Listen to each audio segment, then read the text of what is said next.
And heaviest rain arriving by this stage, and as you can see, a marked contrast between western Scotland, where it's going to be thoroughly soggy, and eastern Scotland, where we've got some good rain shadow and so much drier here. Northern Ireland seeing outbreaks of rain as well, but we're also going to see some very wet weather arriving into Cumbria and southwest Scotland by this stage.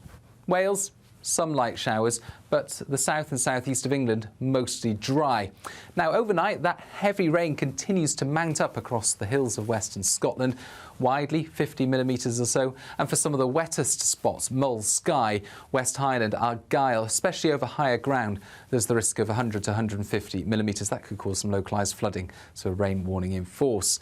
Very wet as we start the day across the northwest, and increasingly windy as well. 50 to 60 mile-per-hour wind gusts moving through western Scotland and then into the Irish Sea coastal area, as well as gales over western and northern hills. So very unsettled, much less unsettled for the southeast, where still Thursday morning staying dry with some sunshine early on, although some light rain will move south by the end of the day. Not much at all. It tends to fizzle out by this stage. Showers returning to the northwest, much cooler later on.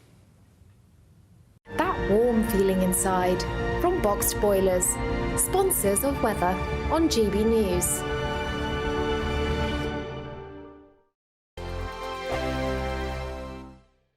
Don't miss out on your chance to win a whopping £30,000 in tax-free cash to spend however you like. It's extra cash that could really make a difference to your coming year. You could find yourself on that holiday you've always wanted to take, buy that treat that always seemed out of reach, or just send some of those day-to-day financial stresses packing. £30,000 could be yours, but time is ticking. For another chance to win £30,000 in tax-free cash, text CASH to 63232. Text costs £2 plus one standard network rate message. You can enter online at gbnews.com/win. Entries cost £2, or post your name and number to GB07 PO Box 8690 Derby DE1 9TT. UK only. Entrance must be 18 or over. Lines close at 5 p.m. on the 30th of August. Please check the closing time if listening or watching on demand. Good luck. Hi there, I'm Michelle Dewberry, and I'm going to take a second to tell you all about my show, Dubes & Co. We start off with the issues of the day. We then bring in both sides of the argument. We get rid of the disrespect, and then you throw me into the mix. And trust me, I'll tell it exactly how it is. And then, of course, the magic ingredient, you at home. We mix it all together, and what have we got? In my opinion, the best debate show in town. Monday to Friday, 6 till 7 on GB News, Britain's news channel. Welcome to State of the Nation, daily plunge into the stories shaping our country. I'm Jacob Rees-Mogg, and Monday to Thursday we bring you the insights, the facts, the truth about how our country is being governed. Because what happens in Downing Street matters down your street. Tune in to State of the Nation every Monday to Thursday, 8 to 9 o'clock. Only on GB News, the People's Channel, Britain's news channel. I'm Patrick Christie's. Every weeknight from 9, I bring you 2 hours of unmissable, explosive debate and headline-grabbing interviews. What impact has that had? We got death threats and the bomb threat and so on. As time passes, she could have said stump. You made my argument for me. My guest and I tackle the issues that really matter with a sharp take on every story. It went everywhere. Something practical could be done. Or I can become something different. Patrick Christie's tonight from 9 p.m. only on GB News, Britain's news channel. Are the newspapers getting you down? My wife didn't divorce me that month. Struggling to separate the wheat from the chaff? I know that it's a bit of a circus at the best of times. Well, don't worry. Headliners has got you covered. We'll take the burden of reading the day's news, and if we get depressed, who cares? It's an occupational hazard, frankly. That's Headliners on GB News from 11 p.m. till midnight, and the following morning, 5 till 6 a.m. on GB News, the comedy channel. Nah, just kidding. Britain's news channel.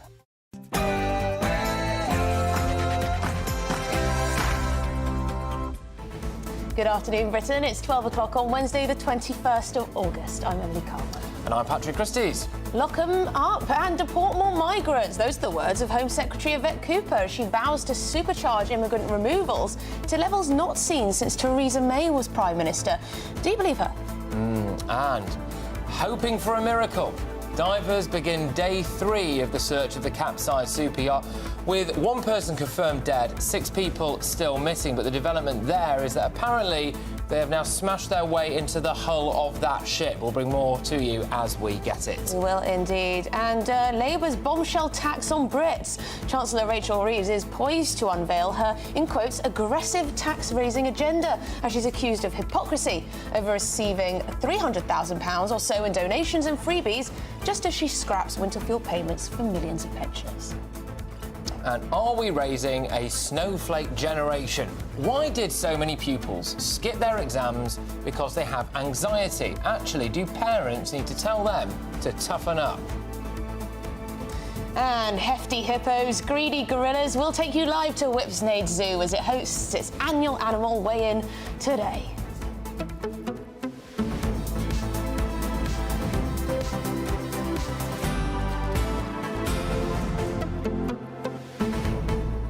Well, we've got loads to go out there, but there is a developing story that's just coming through to us here, so we'll give you a bit more info on this as we get it. Yeah. But the headline is this: man charged in Pakistan over Southport disinformation that fueled riots. It's an individual called Farhan Azif is alleged to have worked for a particular news site that supposedly gave the wrong name and nationality of a man who was believed to be involved in the Southport attack. Of course, that man didn't turn out to exist. Now, it poses some very interesting questions, this, doesn't it, about misinformation online, about where this misinformation came from, and about the far right, and whether or not they were entirely to blame for everything that was whipped up there. It's one to watch, I think, so we'll give you some updates on Yes, that. it's quite incredible that the authorities in Pakistan have charged a man with cyber-terrorism in relation to disorder that we saw in this country. It's a very curious one. We're going to get some updates on that, find out a little bit more about exactly what he's been charged with and what the allegations there are. But this all relates to a website called Channel 3 Now, which apparently he is the sole publisher of. Sole editor of. So presumably the accusation is that he was spreading this disinformation that fueled or kicked off the unrest here. Can that possibly be true? It's all a bit odd. We'll find out more. It's all a bit odd. But yes, we are going to be leading, though, with Yvette Cooper's immigration comments. Do you actually believe her when she says she's going to round up and deport people? By the way, the far left have got hold of this and they're not happy. But we'll have all of that after your headlines with Tatiana.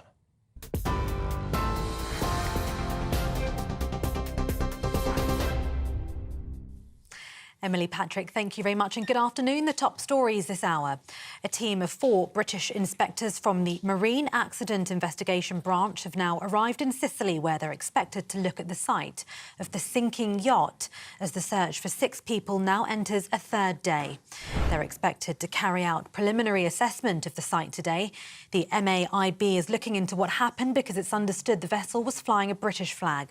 The Italian Coast Guard hasn't ruled out the possibility that those missing, including technology tycoon Mike Lynch and his 18-year-old daughter Hannah, may still be alive, with experts suggesting air pockets could have formed as the yacht sank. Rescue teams are providing an underwater drone in the effort to help with the search for potential survivors. Mike Lynch's friend and former business partner David Tabazel says Mike has the strength to survive. If there's any chance of him surviving this, he has the strength to do this, and I hope that we aren't talking the past tense. He is a remarkable man, and if you've had the blessing and the honour to have worked with him or known him, he's a force of nature and somebody who I think will become a business and intellectual and scientific legend in the decades to come. The Home Office has outlined plans to tackle illegal immigration, including deploying 100 new intelligence officers to target people smuggling gangs. The Home Secretary has announced the new measures to boost Britain's security and to target, dismantle and disrupt organised immigration crime networks. Yvette Cooper's also outlined the government has new plans for the next 6 months to achieve the highest rate of removals of those who don't have the right to be in the UK, including failed asylum seekers. As part of its plan, the government says it'll reopen immigration removal centres in Hampshire and Oxfordshire, adding almost 300 beds. The Conservatives have said Labour were not serious about tackling the people smugglers or stopping the boats. Official figures show the rising cost of public services and benefits caused government borrowing last month to surge on the year before. Borrowing, the difference between spending and tax income, hit £3.1 billion last month, around £1.8 billion more than in July last year. The increase means borrowing has hit its highest level for the month since 2021. The ONS also revealed the UK's national debt remained at its highest level since the early 1960s. In other news, a new research project has found that drones can be safely used to deliver urgent blood stocks between hospitals. Researchers from NHS Blood and Transplant wanted to see whether a component of blood can be delivered using drones without compromising its quality. They sent identical stocks via road and air to assess any impact. Overall, 10 blood packs were sent on 10 journeys, 5 by land and 5 through the air. And the results showed that drone delivery did not influence the blood's quality or longevity. Now, as people are waiting over a decade for social housing in more than 80% of councils, the Liberal Democrats are urging the government to relax planning laws in these areas to help drive the building of social homes. The party says councils should be able to buy land to build on at cheaper rates. They're calling on the government to support local authorities who currently have to pay higher rates for land to build on. Councils have to buy land for their hope value instead of their current value, preventing social homes from being built on available land. Housing spokesperson for the Lib Dems, Helen Morgan, told GB News this morning that every government that's promised to build housing at scale has failed. We haven't built housing at scale since the 1950s. And that's why we've got, millions of people, 1.2 million people on social housing waiting lists, families that will have inappropriate housing. They're living in, 7 people in a 2-bedroomed house is one case that I'm trying to deal with at the moment. We need to recognise that young people need somewhere to live. And I think that immigration is a factor, but it's not the primary driver. We have just failed to build housing for the modern generation. And Romanian police have raided the home of internet personality Andrew Tate as part of a new investigation into crimes including human trafficking and money laundering. Andrew Tate's been accused of having formed an organised criminal network in early 2021 in Romania and Britain, along with his brother Tristan. They've denied the charges and a trial date hasn't yet been set. Prosecutors allege that 37-year-old Tate, his 36-year-old brother and 2 women set up a criminal organisation and sexually exploited several victims. Those are the latest GB News headlines for now. I'm Tatiana Sanchez. More from me in half an hour.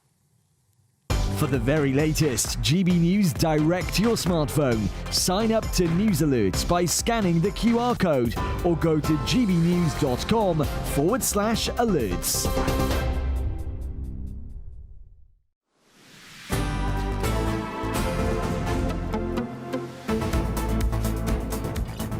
Welcome along, everybody. It is 8 minutes past 12. Now, Home Secretary Yvette Cooper has pledged to deport more than 14,500 illegal immigrants over the next 6 months. If successful, it will be the fastest deportation rate since 2018, when Theresa May was Prime Minister. Yes, so the plans will involve the expansion of 2 immigration detention centres and are being seen as an attempt to counter criticism that the new government's decision to scrap the Rwanda scheme has left the UK without a deterrent. Let's discuss this further now with our Homeland Security Editor, Mark White. Mark, loads of questions about this because, how can we deport people, especially if they're not coming from quote-unquote safe countries? There's also talk about where these people are going to be stored in the meantime. We had a huge hoo-ha, didn't we, about things like the Bibi Stockholm and all of that, mainly whipped up by Labour. So how's she going to do this?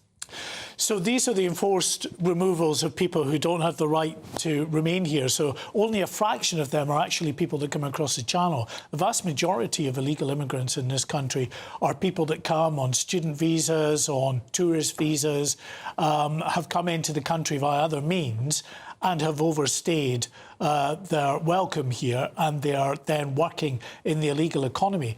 And some estimates put the number of people working in the illegal economy as up to 1.5 million people. It's absolutely enormous. Wow. So this is just a small drop in the ocean of that. And the previous government as well was involved in going after those working illegally. We saw immigration enforcement step up their operations. In fact, I think we can bring you some video that we filmed not that long ago out with immigration enforcement as they raided a scrapyard in East London employing illegal people in that area. Now, that was one of multiple immigration enforcement raids taking place on a regular basis. And that is, you know, something that immigration enforcement are trying to do, but they only have finite resources to be able to do that. Also lumped into this are your foreign national offenders. So thousands of people languishing in our prisons who are foreigners who, when they've served their sentence, will be removed as well. Now, the previous government, as I said, was stepping up efforts to remove people. They removed 7,000 people last year, up from 4,000 the previous year. It's ambitious, but if Yvette Cooper can manage to get 14,000 people removed, then it will be significant. So these deportations, we have no idea what the breakdown might be in terms of how they entered the country. So it could be that this is 14,500 students who've overstayed their visas. This could be 14,500 people who've got in the back of a lorry at some point and are working in a car wash near you. It could be a number of different types of people. I think I can tell you for certain that a small proportion of those who are removed will be those who've come across the channel illegally, because that has been the breakdown over a number of years now, that the vast majority of people are these visa overstayers, foreign national offenders and the like. Now, that might change as the government says it's going to prioritise the processing of these people who are coming across the channel and then claiming asylum. So that might well increase. But as Patrick alluded to just in the previous question to me, you've got this issue of people who can't be returned to so many different countries: Iraq, Iran, Afghanistan, Syria, Sudan, Eritrea. There are so many. And that's not going to change no matter who is in government. Yeah, and it's that question of deterrence, specifically with the idea of the small boats. So if you scrap Rwanda, also the Conservatives under the Illegal Migration Act had it so that you would never be able to claim asylum. But actually, Labour are going to let all of those people claim, at least claim for asylum, aren't they? They are, and they're say, going to process them much more quickly, but I think what will be the net result of processing them much more quickly is that there will be quicker decisions to effectively give people the right to remain in the UK, even if they decide that you can't gain asylum, you have no right really to asylum, because you come from any number of these countries, some of which I've just listed. We can't return you to these countries, so you'll get leave to remain in this country anyway, as good as asylum. And one of the issues is, when we're talking about asylum claims, is that even if there's a no to begin with, you can go through the court system, you can appeal. Are they going to try and streamline that or cut it back in one way or another? Well, they're as restricted by the way in which our legal system operates as the previous government was. And they'll rapidly find that to be the case because, as you say, you know, with asylum applications, even foreign national offenders, the number of foreign national offenders that get released from prison and then under things like, you know, the UN human rights legislation on the right to a family life, are able to successfully appeal the decision to return them to Jamaica or wherever it might be, and they get leave to remain anyway. It's very frustrating for governments, and this government, like the last, will find out just how frustrating it is. Mark, I'm a bit confused because if you arrive in this country by irregular, illegal means, crossing the channel, that is written into law, as Patrick said, and but everyone who does that is allowed to claim asylum, then is there such a thing as an illegal migrant under this government? This government has already started changing the terminology for those coming. It's gone back to where we were previously, describing them as irregular migrants. However, the previous government, as we know, passed legislation, the Illegal Migration Bill, which determined anybody coming across the channel was an illegal immigrant and as such had no right to claim asylum.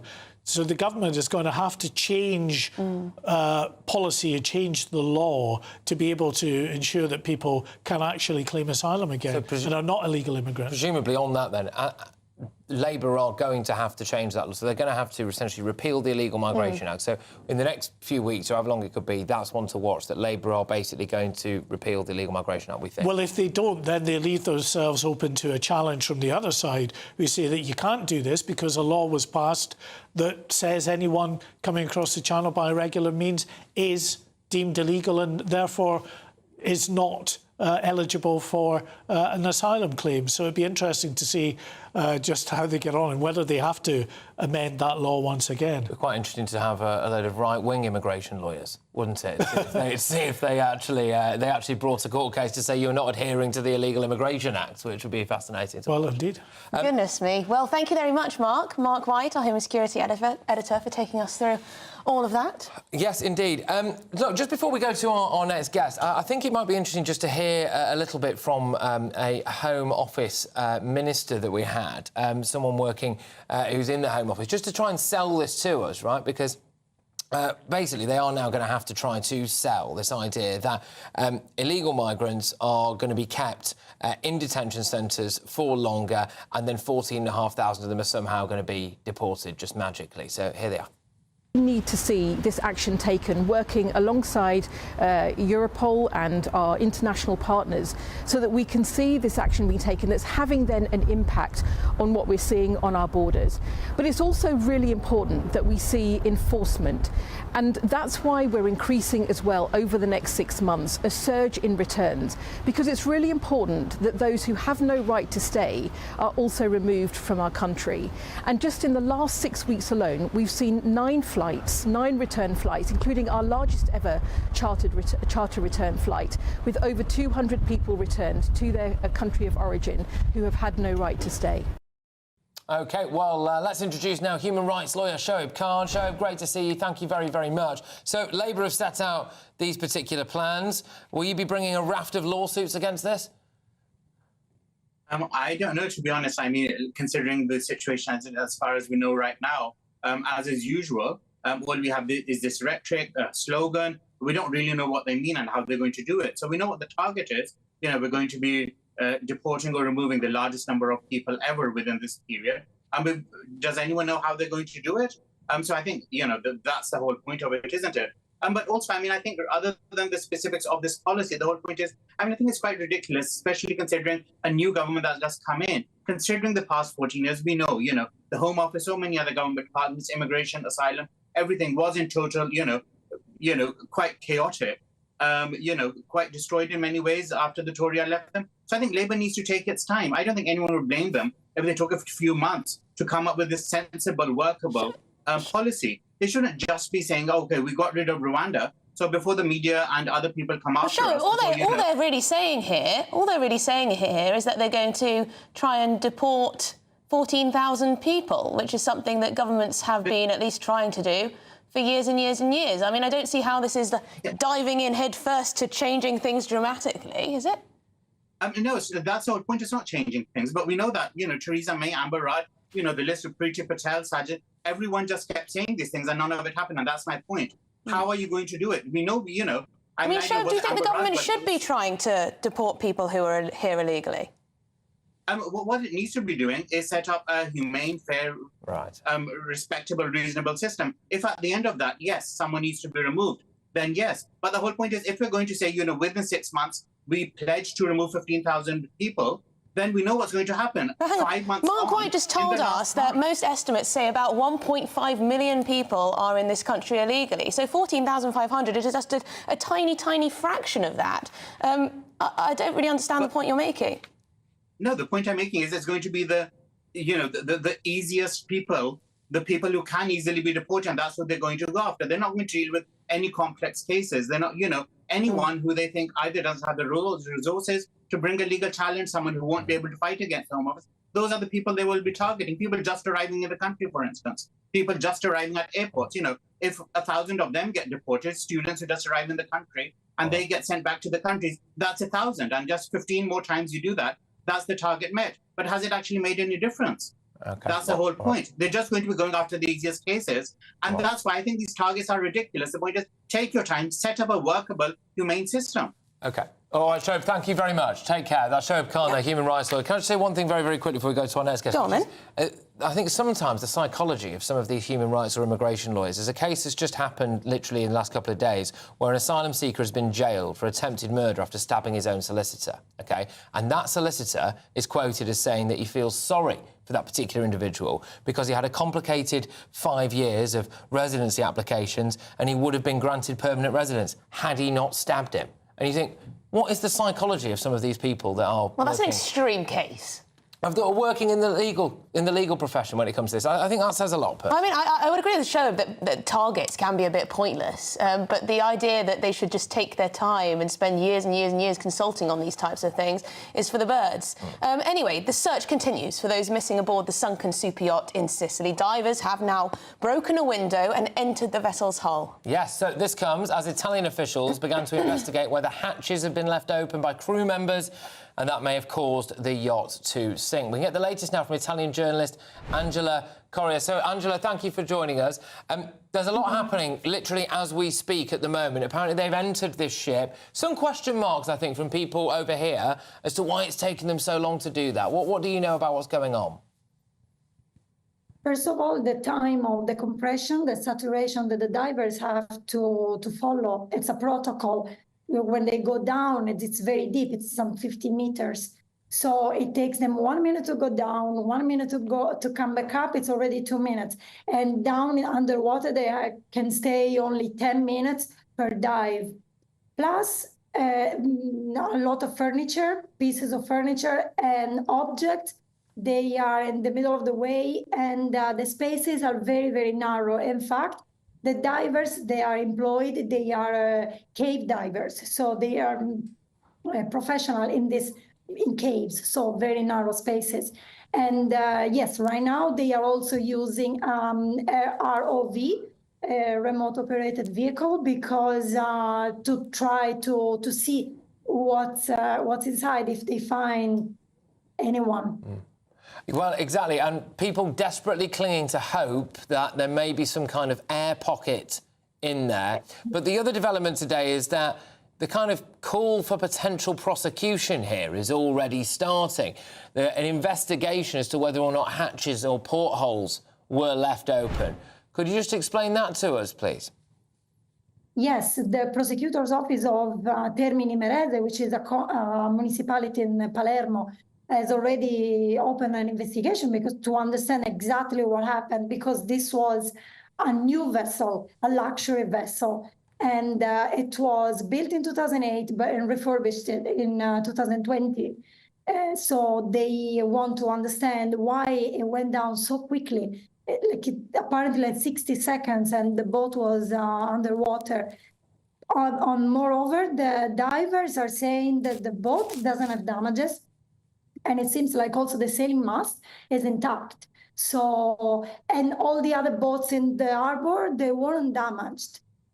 The wind, there was a strong wind because we have the videos, but there are still many questions. Yeah, that's why the investigation. Now, Angela, there have been people who have given short interviews in relation to this, who either were on board or who the captain has spoken to the local press very briefly from his hospital room. Are we expecting any kind of press conference with those investigating this? Usually there is something like that when there's a massive search operation like this. So far, they haven't announced any imminent press conference. So maybe they will in the next days. Right now, they are talking to the survivors. Indeed. And so that search operation and rescue operation, hopefully anyway, is continuing as we speak. Like I've said, the latest development is, as we understand it, they have now smashed their way into the hull of this ship. So there's been some progress there.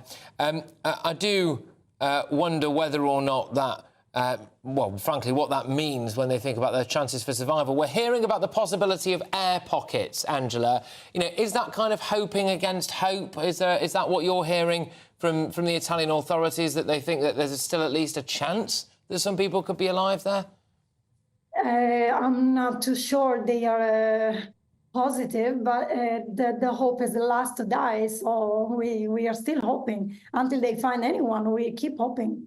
Yes, well, thank you very much indeed, Angela Correa. Thank you for your time. Appreciate it, Italian journalist. Thank you. Gosh, well, yeah, all keeping hopeful, I suppose. We will keep you updated on any developments there. Like I said, it does appear that they have made some progress in terms of getting into that ship now, so presumably... It's easy to say, isn't it, to say, oh, you know, why has this taken so long? Why have they not, you know, rescued these people or found them in whatever state? But I guess if it is 50 metres underground, if you can only go down for 10 minutes, you don't want to, you know, create more damage. Things become quite fragile. I wonder what the divers think, though, as well, because she was saying there it's all about regulation and everything. It's all about regulation, and I can get that, but I do wonder what some of those divers are thinking. Do they know that they could spend longer down there, but because of the law, they're going to have to come up sooner, and that must be quite frustrating for them, I suppose. Well, presumably you can do yourself quite a lot of damage staying underwater under that much pressure. I don't know. I'm not a diving expert, but yes, this is 3 days now into the search. Right, well, with Labour cutting winter fuel payments, many of you may start to feel the pinch a little bit later on in the year. Indeed, yes. Well, the government is now advising those at risk from their cuts to claim a pension top-up. It could reportedly help an estimated 800,000 lower-income pensioners to boost their bank account by around £4,000, which is a lot of money, right? It's a lot of money, helping them fend off the pressure put on them by the Treasury. This is silly, isn't it, really? Because you say we're going to scrap the winter fuel allowance, and then people who were never on pension credits are now going to go for those. Yep. And then do you actually end up saving any money in the Treasury? Well, this is it. And the other aspect of this as well is that Rachel Reeves is coming under fire herself because of the amount of donations and quotes-unquote freebies that she's reportedly accepted recently, you know, around £330,000. That's not uncommon, by the way, for politicians, certainly ones who are, you know, in a position of power. But the contrast there, isn't it, when we're talking about tax cuts and we're talking about tax increases, I should say, and we're talking about pensioners maybe having to suffer. Yes, we're not talking about tax cuts. Alas, one day. Alas, not talking about tax cuts. We will let you know if there are ever any tax cuts. But we're joined now by our reporter, Ray Addison. Ray, I believe you've been talking to people out and about. Tell us a bit about this. Lots of concern that perhaps, well, over this winter fuel payment, but also about potential hikes in our taxes coming round the corner. Well, prior to this announcement, anyone born before or on the 22nd of September of 1958 would have been eligible for this £300 winter fuel allowance top-up. But now, if you're not on means-tested benefits, then you will miss out. That's around 10 million people, or around 88% of those who were previously receiving it. Only 1.4 million people will now receive it. But as you were saying, the Department for Work and Pensions estimating that around 880,000 people could be eligible. What they need to do now is go onto the government websites and try and find out if they can make claims for that means testing. But people here in Crawley of all sorts of ages have told me that they are very, very disappointed with this new policy. One gentleman describing it as monetary abuse of the elderly. Got a town here of around 120,000 people, around 13% of those are of pensionable age, and this was a Conservative constituency for the last 14 years. It flipped to Labour at the last election, and some of the Labour voters telling me they feel very, very disappointed now that this decision has been made. This is what local people had to tell me.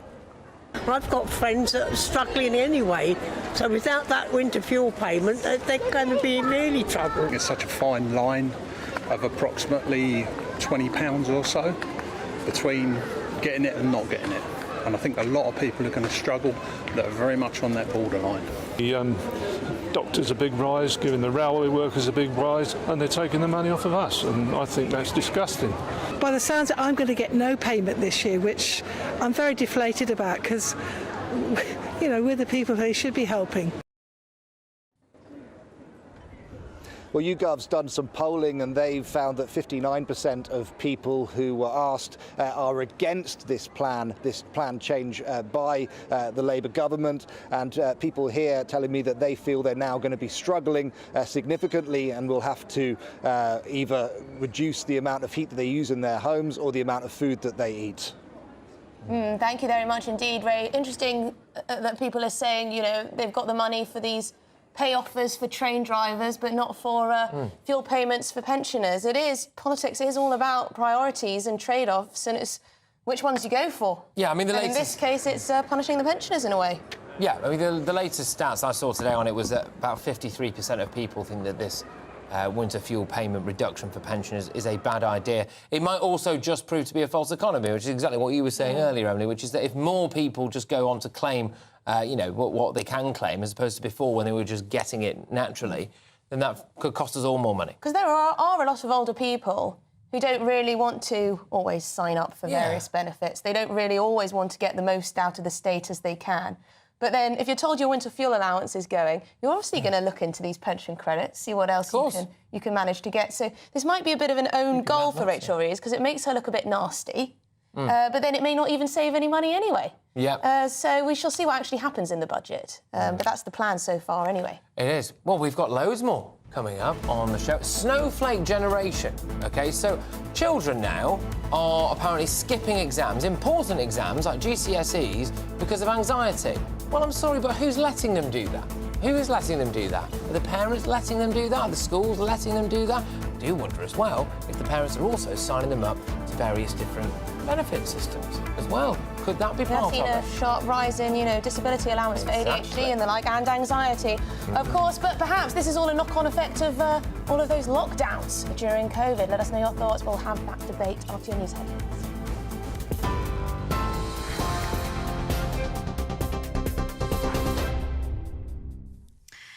Emily, thank you very much and good afternoon. We start this news bulletin with some breaking news. A murder investigation has been launched after 4 people died in a house fire in Bradford in the early hours of this morning. Officers were called just after 2 o'clock by the fire service to reports of a house fire at a property on Westbury Road. A 29-year-old woman was pronounced dead at the scene. 3 children, 2 girls aged 9 and 1, and a 5-year-old boy were also taken to hospital. All 3 have died from the injuries they suffered in the fire.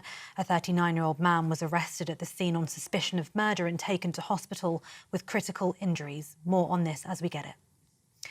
In other news, a team of 4 British inspectors from the Marine Accident Investigation Branch have arrived in Sicily, where they're expected to look at the site of the sinking yacht. That's as the search for 6 people now enters a 3rd day. They're expected to carry out a preliminary assessment of the site today. The MAIB is looking into what happened because it's understood the vessel was flying a British flag. The Italian Coast Guard hasn't ruled out the possibility that those missing, including technology tycoon Mike Lynch and his 18-year-old daughter Hannah, may still be alive, with experts suggesting air pockets could have formed as the yacht sank. Rescue teams are providing an underwater drone in the effort to help with the search for potential survivors. The Home Office has outlined plans to tackle illegal immigration, including deploying 100 new intelligence officers to target people smuggling gangs. The Home Secretary has announced the new measures to boost Britain's security and to target, dismantle and disrupt organised immigration crime networks. Yvette Cooper's also outlined the government has new plans for the next 6 months to achieve the highest rate of removals of those who don't have the right to be in the UK, including failed asylum seekers. As part of its plan, the government says it'll reopen immigration removal centres both in Hampshire and Oxfordshire, adding almost 300 beds. And official figures show the rising cost of public services and benefits caused government borrowing last month to surge on the year before. Borrowing hit £3.1 billion last month, around £1.8 billion more than in July last year. The increase means borrowing has hit its highest level for the month since 2021. The ONS also revealed the UK's national debt remained at its highest level since the early 1960s. And those are the latest GB News headlines for now. I'm Tatiana Sanchez. More from me in half an hour. For the very latest GB News direct to your smartphone, sign up to News Alerts by scanning the QR code or go to gbnews.com/alerts.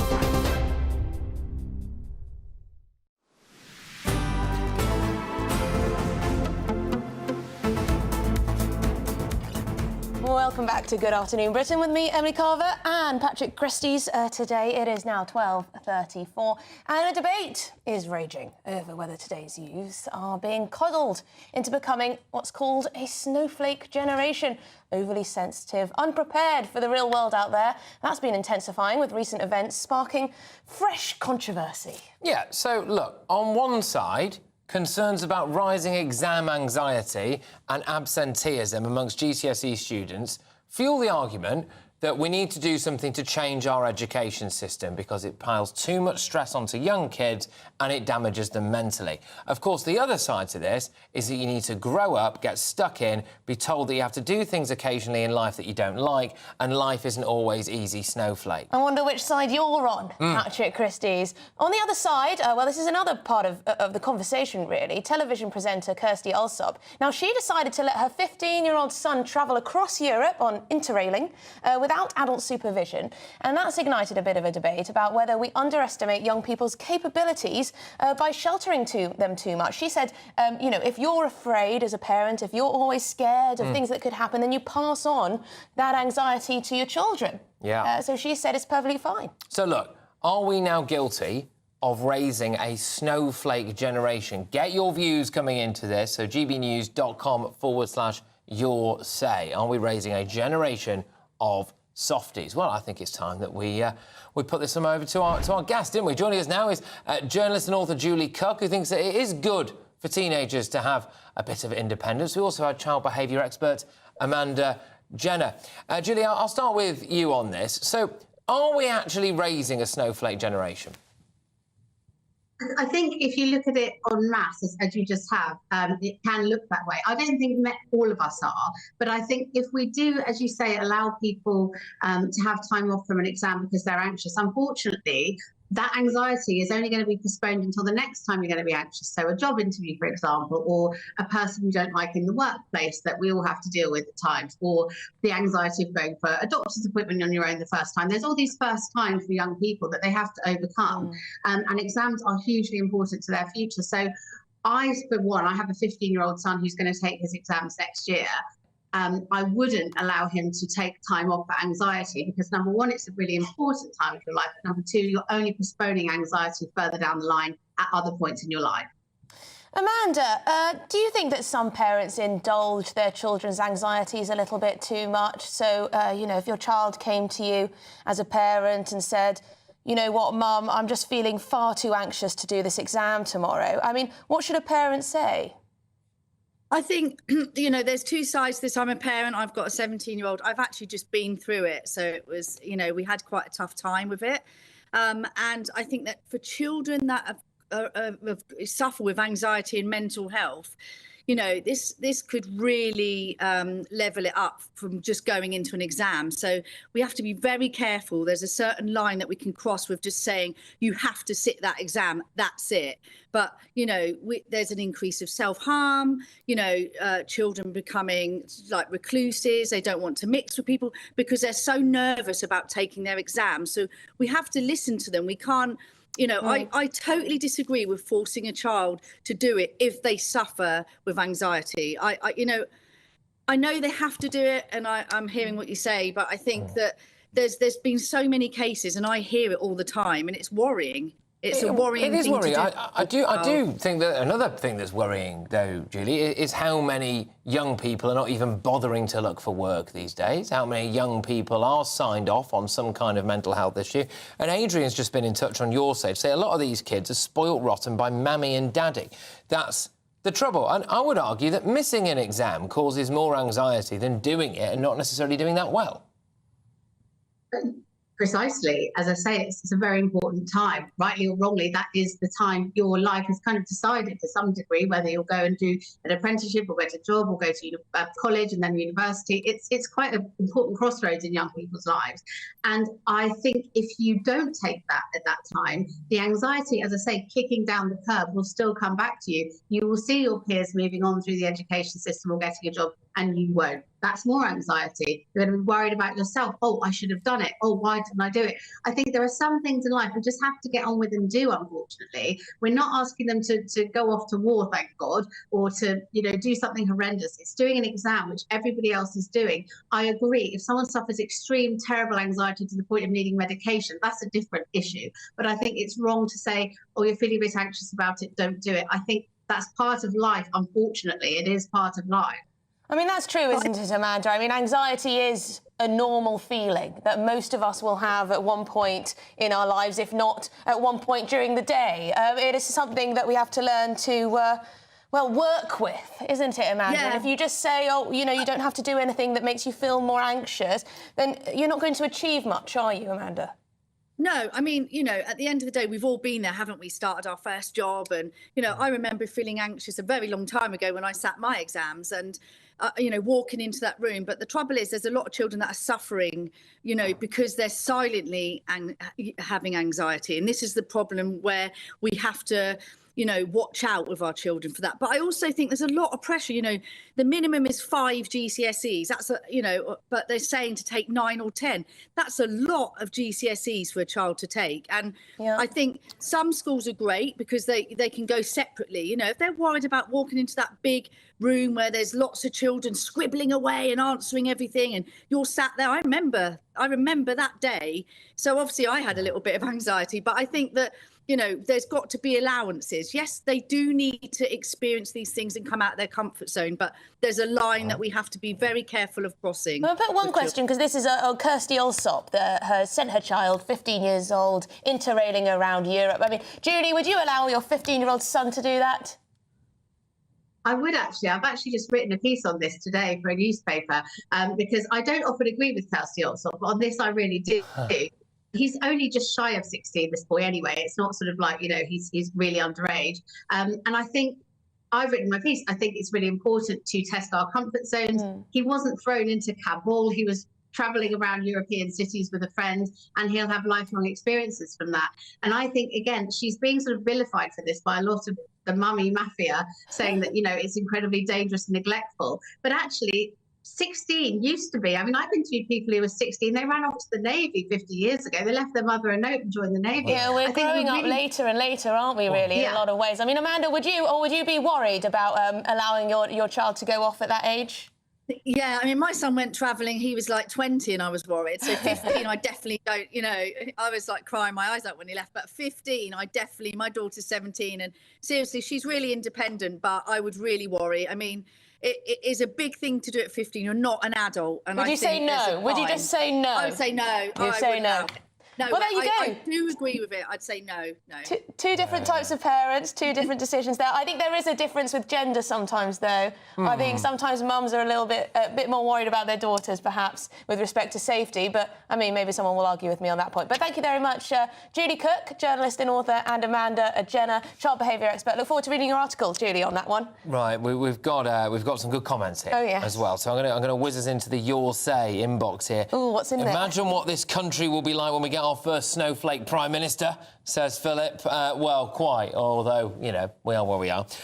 Christine says, oh, come on, I started full-time work at 15 years old. Stop mollycoddling. And I wonder if this cuts to some kind of generational thing, whether there is some truth to the idea that people grew up a bit quicker earlier on. And I wonder if some of that is to do with the idea that we didn't have as many creature comforts. So when I think to my parents' generation, certainly the generation before that, we didn't have all of these things, the everyday luxuries. Some people do say, though, and a lot of older people will say this, that it was so much safer in the past. Yeah. I was allowed to just go out on my bike with my friends all day. I'd just come back for dinner. They wouldn't know where exactly we were, but they weren't worried about our safety. I feel like these days, parents are so worried about their children's safety. For me, there's two separate issues here. I know they roll into one because we're talking about young people and whether or not they can be adults and they can do adult things or they can deal with a bit of stuff.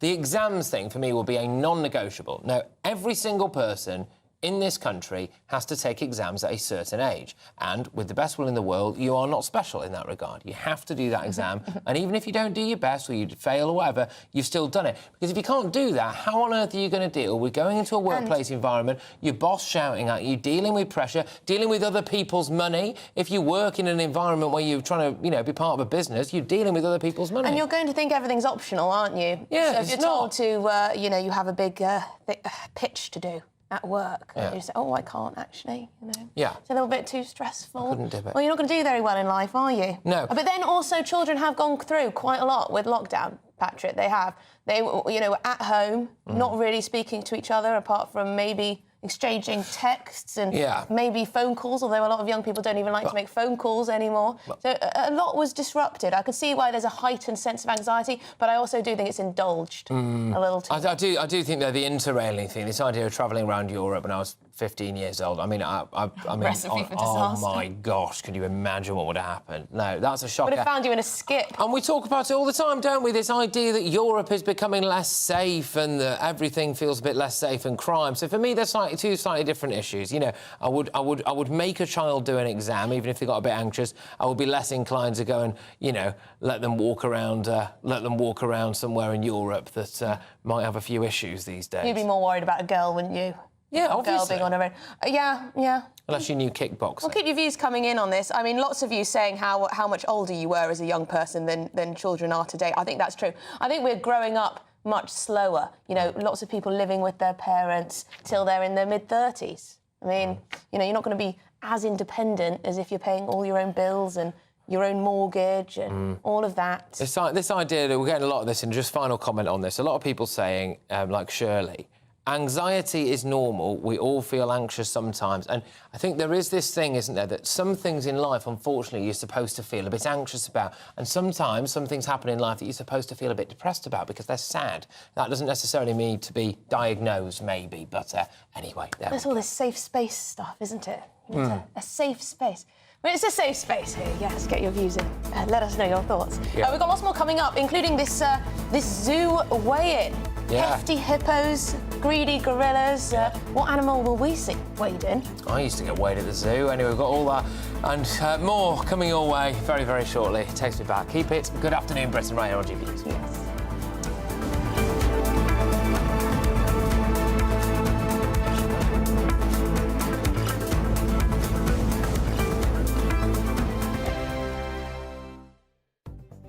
The latest GB News travel.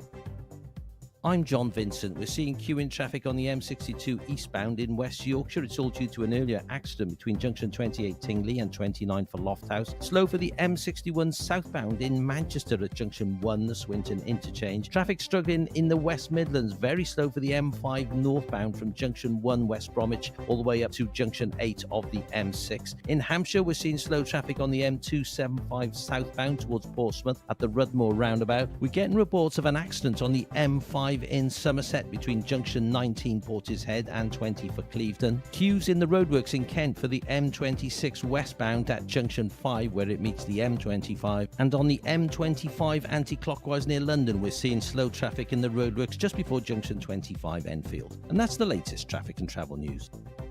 You can stay up to date throughout the day by visiting our website, gbnews.com. Sunday with Michael Portillo from 11, only on GB News. The Northern Opera Group performs rare and wonderful operas in imaginative ways, enabling audiences and artists to discover new works and composers from across opera's history. The group produces the annual Leeds Opera Festival, which combines new productions of rare operas with a wide range of talks, panel discussions, workshops and other events. 2024 marks the festival's 8th season, and it's set to offer the world a premiere of Northern Opera Group's latest commission, Sherlock Holmes and the Sign of Four, an interpretation of the Sir Arthur Conan Doyle 19th century mystery novel. It's the first ever opera adaptation of the enigmatic detective. The artistic director of the Northern Opera Group, David Ward, joins me now to tell us more. David, welcome to GB News. If this is the first time that Sherlock Holmes has been translated into opera, I'm imagining that may mean that it's quite difficult to do. Is that so? It's certainly a creative challenge, yes, and we knew that when we started on the project. I mean, as you'll know, opera traditionally has been slower-paced stories, ones that relied on less kind of narrative drive and action. So our first challenge was actually how do we translate this kind of story into opera? So it's been about looking at that musical language we use, the theatrical language, and I very much hope that we have been able to find a solution to do that. Well, it first started in 2020 when we all had a lot of time on our hands, and I finally picked up the Sherlock Holmes novels to have a read. And as I was reading them, it just struck me that these could make a fantastic opera, as well as those great theatrical set pieces. You know, you've also got a wonderful kind of cast of characters that you could have on stage. I also got really interested in this idea of how do you use music to show Sherlock's internal world. GB News, the People's Channel.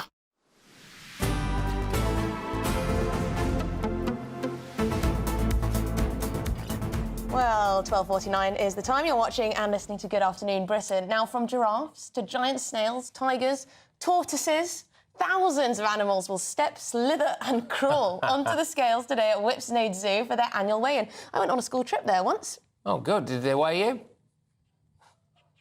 No? No, they would have thought that would encourage eating disorders or something. Fair enough. Snowflakes. Well, there we go. GB News reporter Will Hollis is there. How are they getting on, Will?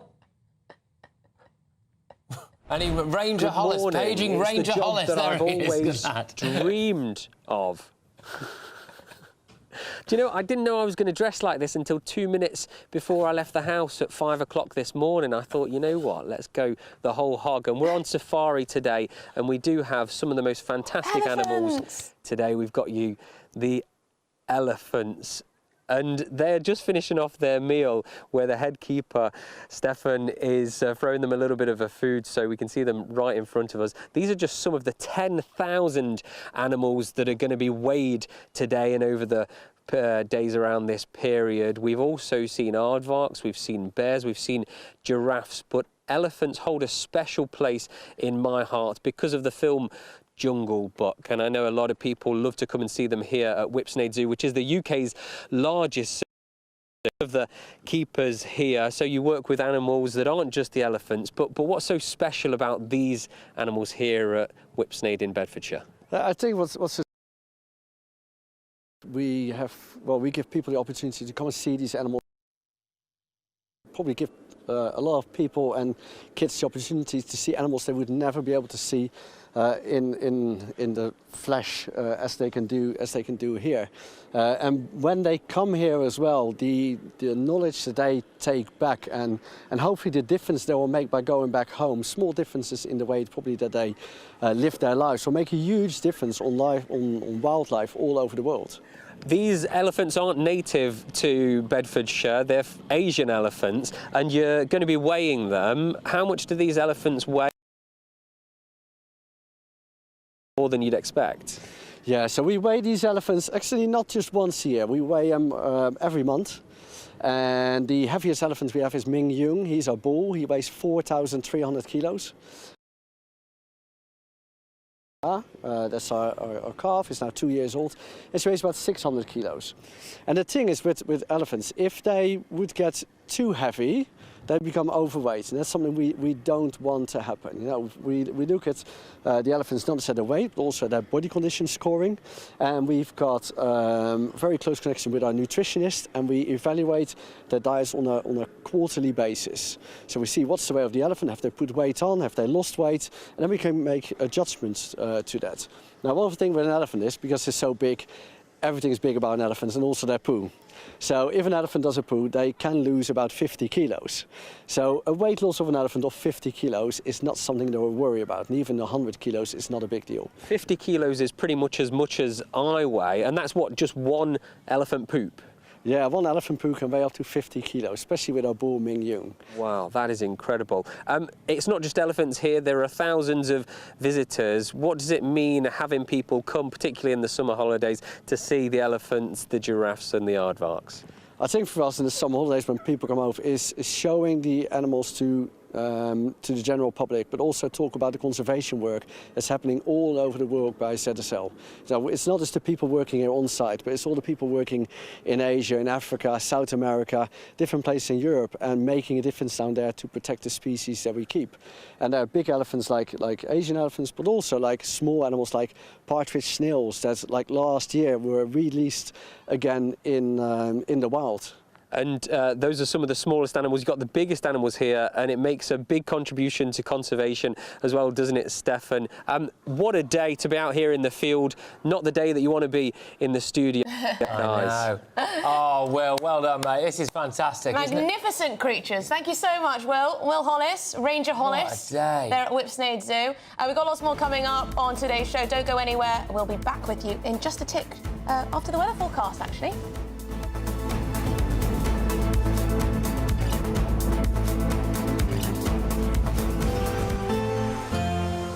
A brighter outlook with Box Solar, sponsors of weather on GB News. Hi there, and welcome to the latest forecast from the Met Office for GB News. Fine for many today, but it is turning increasingly cloudy, and there'll be some very unsettled weather returning to the northwest through the afternoon and evening.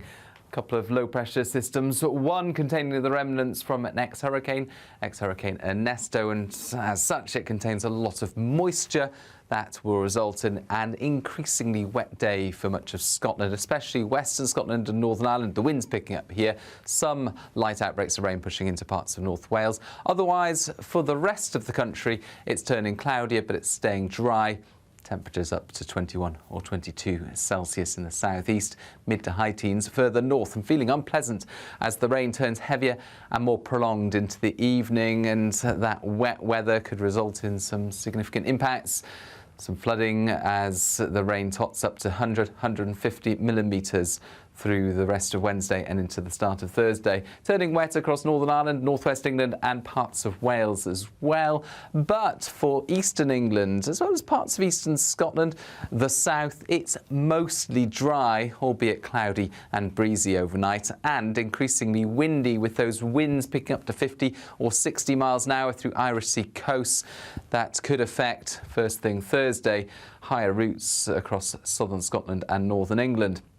So an unsettled start to Thursday, but a mild start to the day, 15 or 16 Celsius at first, and cloud and rain will spill southeastwards during the morning, clearing up across Scotland and Northern Ireland with bright spells and showers following here, but it's going to turn into a cloudy and drizzly day for much of England and Wales. Eventually brighter skies return, albeit with cooler air and one or two showers. The bank holiday weekend after a wet Friday looks brighter with a few showers. That warm feeling inside from Boxed Boilers, sponsors of weather on GB News.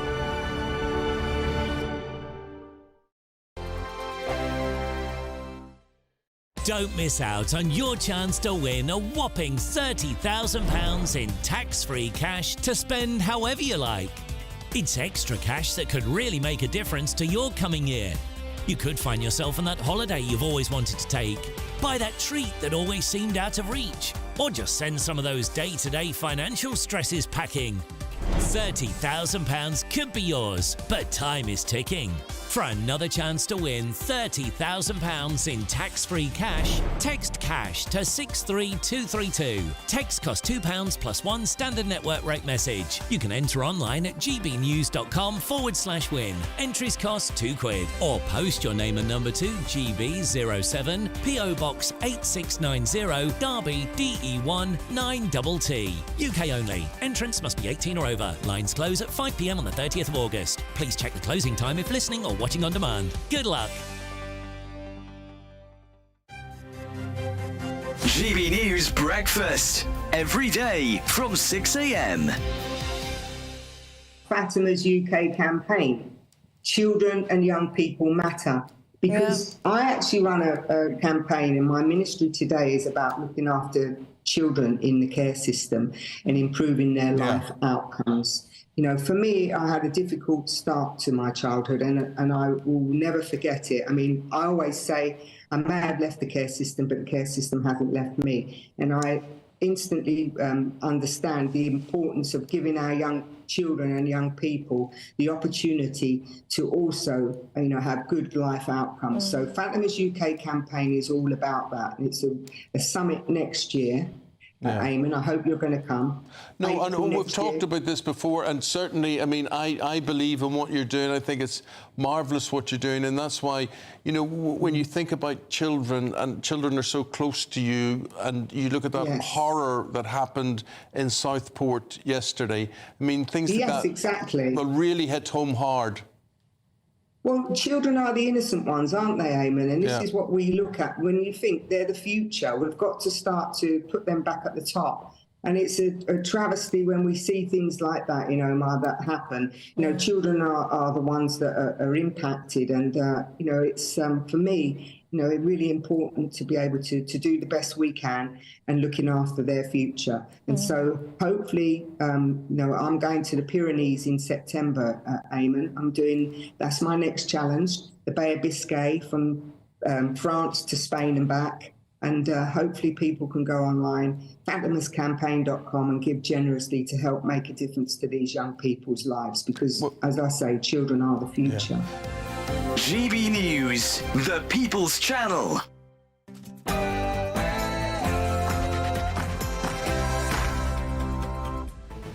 Good afternoon, Britain. It's 1 o'clock on Wednesday, the 21st of August. I'm Patrick Christys. And I'm Emily Carver. Lock up and deport more migrants. Those are the words of Home Secretary Yvette Cooper as she vows to supercharge immigrant removals to levels not seen since Theresa May was Prime Minister. But when you look at the detail of this, you've got to ask, do we believe her? Hoping for a miracle, divers begin day 3 of the search of the capsized super yacht. 1 dead and 6 people still missing. Could they still be found alive? Were open potholes to blame for the sinking? And Labour's bombshell tax on Brits. As if anyone could have seen this coming. Chancellor Rachel Reeves is poised to unveil her, quote, aggressive tax-raising agenda as she's accused of hypocrisy. Why? Well, because she apparently received more than £300,000 in donation and freebies as she scraps the winter fuel payments for millions of pensioners.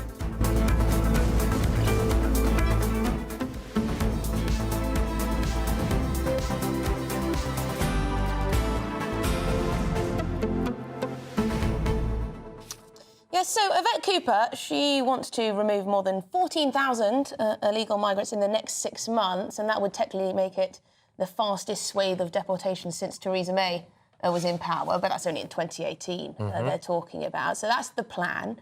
We don't know who those particular illegal immigrants are. Mike White telling us that they may not actually be people who've crossed the channel illegally. They may well be students who have overstayed their visa. They may well be tourists who've overstayed their visa. Could be all sorts of different types of people who are here illegally. Well, it's very unlikely, actually, to be channel migrants. It's just raised the question, is this a deterrent? Yeah, because is it a deterrent? a lot of those channel migrants are coming from countries that we're not deemed to be safe, are they? So they are probably not going to be the ones to go back. It's fascinating, because we're going to go into the detail of this. There's also a big controversy, ironically, from the left, about where some of these people are going to be housed. Another big story that we're going to talk about as well was a development, which is a man has now been charged in Pakistan over the Southport disinformation that fuelled the riots. There's a lot to talk about there. Does that change people's views about where this riot all started from? But anyway, we're going to be talking about all of that and much Well, yes, more. we don't know if he came up with this theory that the Southport attacker was an illegal migrant that crossed on a channel. Of course, that was found to be completely untrue.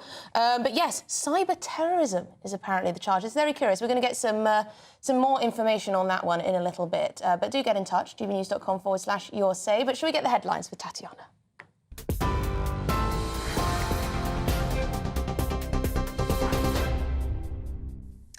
Emily, thank you and good afternoon. The top stories. A team of 4 British inspectors from the Marine Accident Investigation Branch have arrived in Sicily, where they're expected to look at the site of the sinking yacht as the search for 6 people now enters a 3rd day. They're expected to carry out preliminary assessment of the site today. The MAIB is looking into what happened because it's also understood the vessel was flying a British flag. The Italian Coast Guard hasn't ruled out the possibility that those missing, including technology tycoon Mike Lynch, and his 18-year-old daughter Hannah may still be alive, with experts suggesting air pockets could have formed as the yacht sank. Rescue teams are providing an underwater drone in the effort to help with the search for potential survivors. Mike Lynch's friend and former business partner David Tabazel says Mike has the strength to survive. If there's any chance of him surviving this, he has the strength to do this, and I hope that we aren't talking the past tense.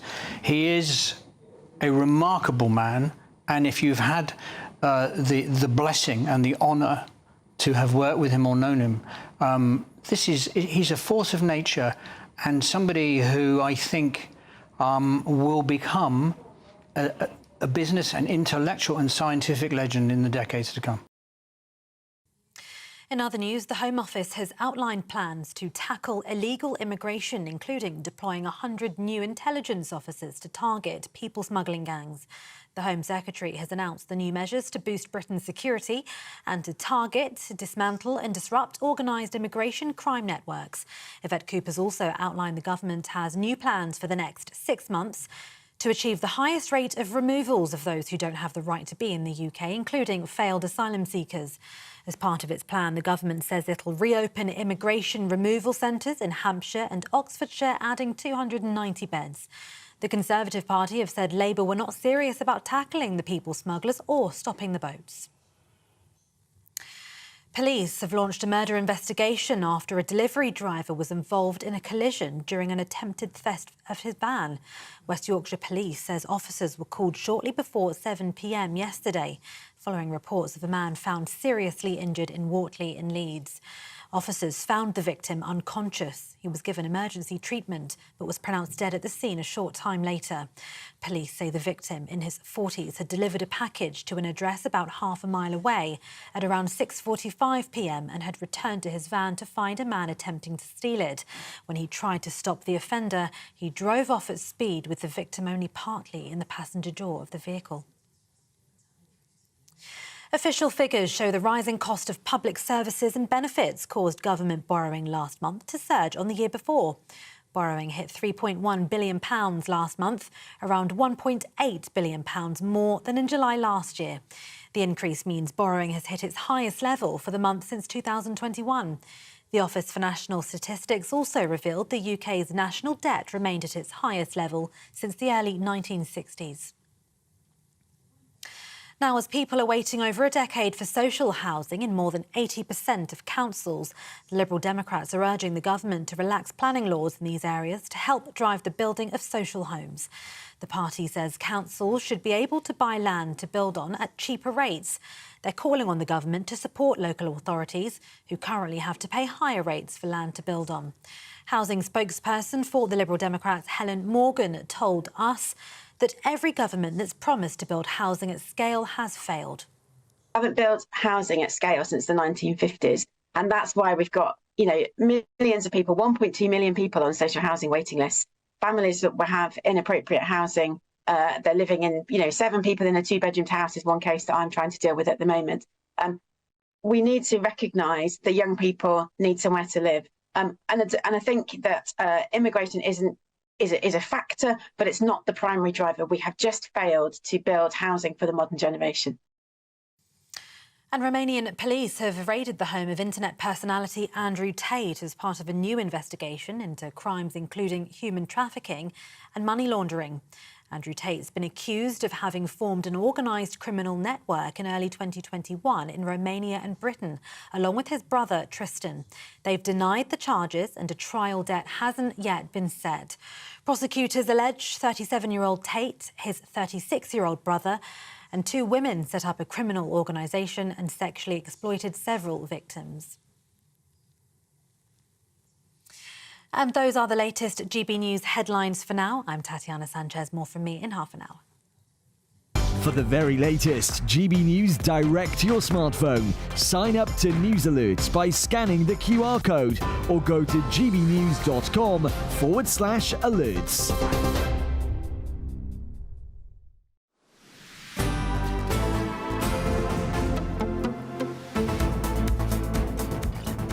welcome back to Good Afternoon Britain. Now, Home Secretary Yvette Cooper has pledged to deport more than 14,500 illegal immigrants over the next 6 months. If successful, it will be the fastest deportation rate since 2018, when Theresa May was the Prime Minister. Yes, so the plans will involve the expansion of 2 immigration detention centres, and it's all being seen as an attempt to counter some of the criticism over this new government's decision to scrap the Rwanda scheme. So we have Mark White in the studio with us, our Home and Security Editor, to talk us through this. Is this a dramatic change in policy here, Mark? Well, it's certainly an uptick, I think, in the number of removals that the government wants to try to get done within 6 months, 14,000, which is ambitious. Last year, the previous government, which was also increasing the number of enforced removals, had managed to remove 7,000 in the space of a year. So it will require an effort. Immigration enforcement have been very busy, and we're told they will continue to be busy. We were on a raid with immigration enforcement not that long ago at a scrapyard in East London, where they rounded up a number of illegal immigrants. But really the frustrating thing that I know will annoy many of our audience is that these people are arrested, they're documented, they are then usually released on bail, and for quite a significant number of them, they disappear back into the illegal... So what we're looking at here is a scrappage yard, where they suspect some illegal migrants are working illegally in this area, and they sort of go in for a big raid. Yeah, and there's so many businesses right around the country that are either knowingly or unwittingly employing illegal immigrants, and it's a monumental task that immigration enforcement face, because the estimates, and they are only estimates, are that there are 1.5 million people working in the illegal economy in the UK that are out there undocumented and hiding in plain sight. We heard a little earlier from Seema Malhotra, the Home Office Minister, about just what the government is planning. Need to see this action taken, working alongside Europol and our international partners, so that we can see this action being taken that's having then an impact on what we're seeing on our borders.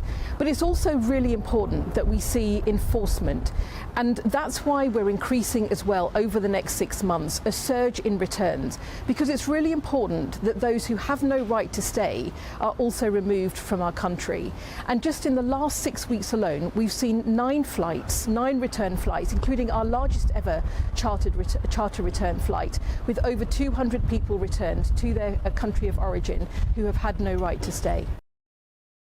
Right, and some of the plans are to expand the size, I guess, or at least the use of some detention centres. I believe there are 2. Now, these are quite controversial, aren't they, in terms of how people are kept? I know people on the left are already talking on social media and elsewhere about how this is a harsh policy already.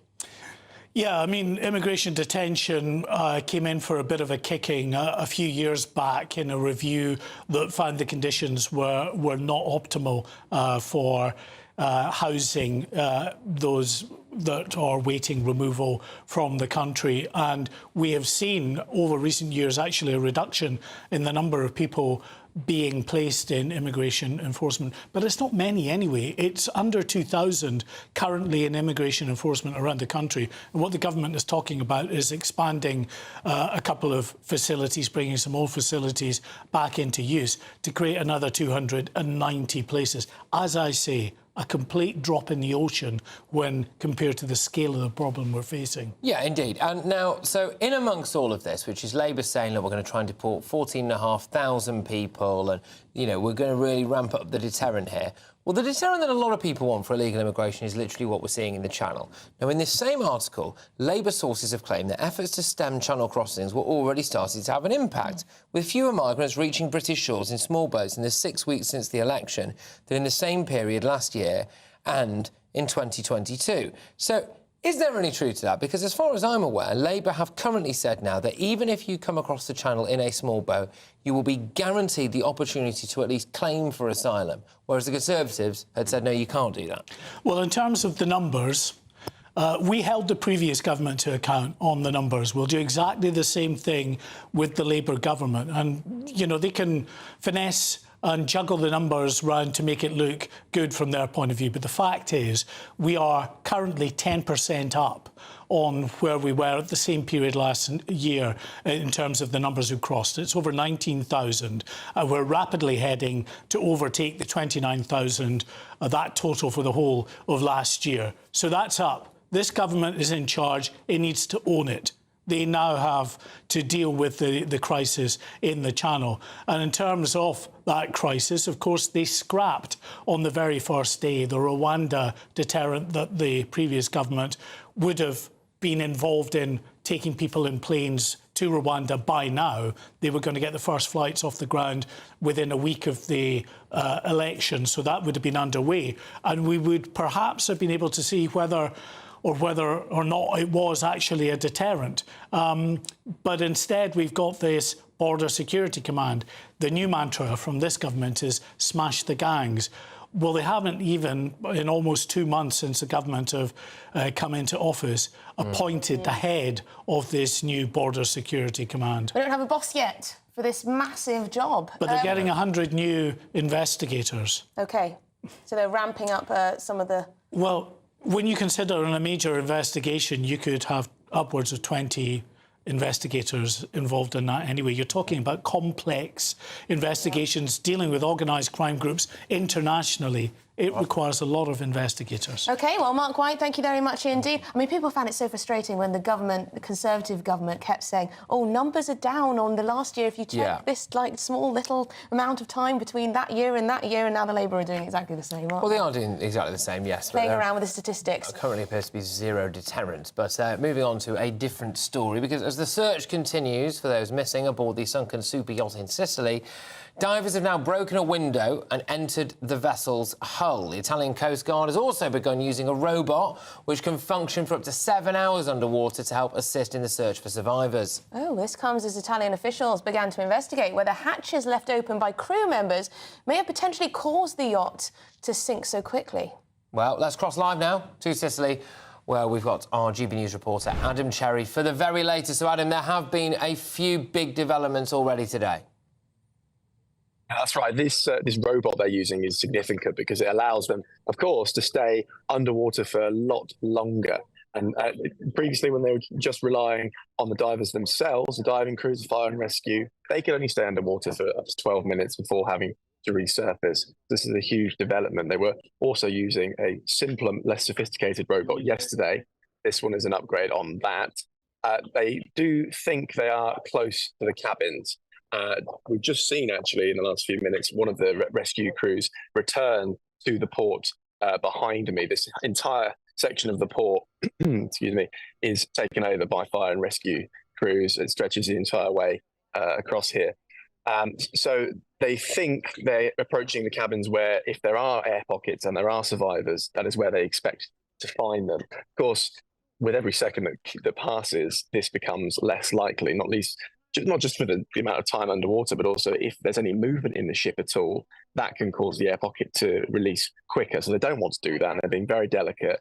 One of the other issues was the debris within inside the ship, within inside the yacht, which was preventing any significant exploration. They are now slightly more confident that they're making significant progress, but we still have not found any signs of life yet. I believe we're finding out a little bit more about the captain. Now, I believe the local press managed to speak to him very briefly from his hospital room. He said he didn't see the tornado coming, or he didn't see this coming, is what he said. It turns out he's a 51-year-old New Zealander who's been doing this for years and years and years, for decades. Since he was a teenager, he's been working on boats. So this guy, top of his game, presumably. He's worked for billionaires before. He knows what he's doing. So it does appear as if this, absolutely out of nowhere. Yeah, experts are calling this a black swan event, just a perfect confluence of seriously bad circumstances that led to this. It's not something you can plan, although in retrospect it seems obvious. Keep the windows closed. But look at the weather just today, it's perfect. You don't expect something like this to happen. So I think it's just the worst sort of luck, really. Indeed. Well, Adam, thank you very much. I know we're going to be going back to Adam Cherry throughout if we do get any updates. It does appear as though they are now in the wreckage, as it were, of that super yacht, and they are approaching the cabin. So I suppose that we will find out one way or another in the next couple of hours, whether there is any hope. So yes, the live footage there of the search and rescue operation. Pretty calm waters today. Stunning scenery around that area of Sicily. We've got lots more coming up on today's show, including Rachel Reeves. Does it look like we're going to have an aggressive tax bombshell coming down the line? Well, she's copping it a bit, isn't she? Because it's emerged that reportedly she's accepted around £300,000 worth of donation and freebies. Well, fine, but if she's also going to be taking money away from pensioners in the dead of winter, maybe that's not a particularly good look, the kind of things the Tories would have been hammered for. Another story as well, a man has been charged in Pakistan over Southport disinformation that they say fuelled the riots. What's going on there, and does that change the narrative about some of the disorder that we saw? Stay tuned.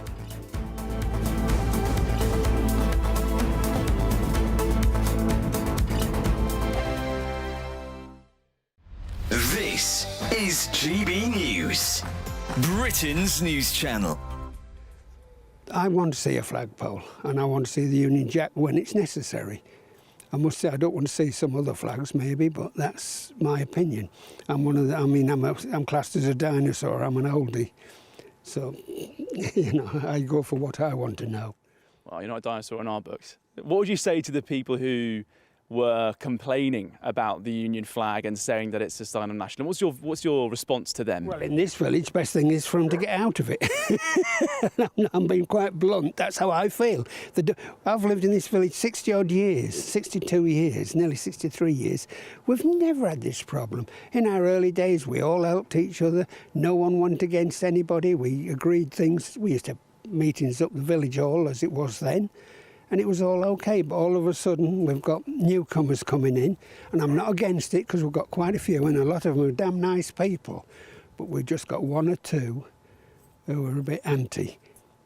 And, you know, they don't do nothing much for the village, but they soon put the spoke in when we want to do something like that. That's my feeling. But you think we should be proud of our national symbols, proud of our national flag? Definitely, yeah. I was in the army. I only did national service, and when I finished national service, I was ill for a while actually. But anyhow, and then I went and joined the prison service, and that's how I've worked in things which, you know, the flag is important to us. We should always be proud of it. Not like these people that say we shouldn't have it because it might upset somebody because it's not their flag. Well, so what?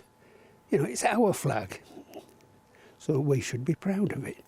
Sod the rest of them. Excuse my... but that's me. The People's Channel. If you want your news to be straight talking... This is a nightmare for the Conservatives again. Down to earth. It's not just Nottingham where this is happening, is it? And most importantly, honest. Hard-working, middle-class taxpayers, they'll get their book thrown at them. Then catch me, Martin Daubney, Monday to Friday, 3 till 6 p.m. on GB News, Britain's news channel. Join me, Nana Akwe, for an informative, interactive news programme with a difference. It's fun. It's true. You're not wrong. No one will be cancelled. Lovely. Join me from 3 p.m. every weekend, only on GB News, Britain's news channel. Join me, Neil Oliver, every Sunday night at 6 p.m. on GB News. And if an hour is not nearly enough for you, go to gbnews.com for special extended episodes online every Friday at 9 p.m, where we can truly get into the nitty-gritty of what's going on. GB News, Britain's news channel.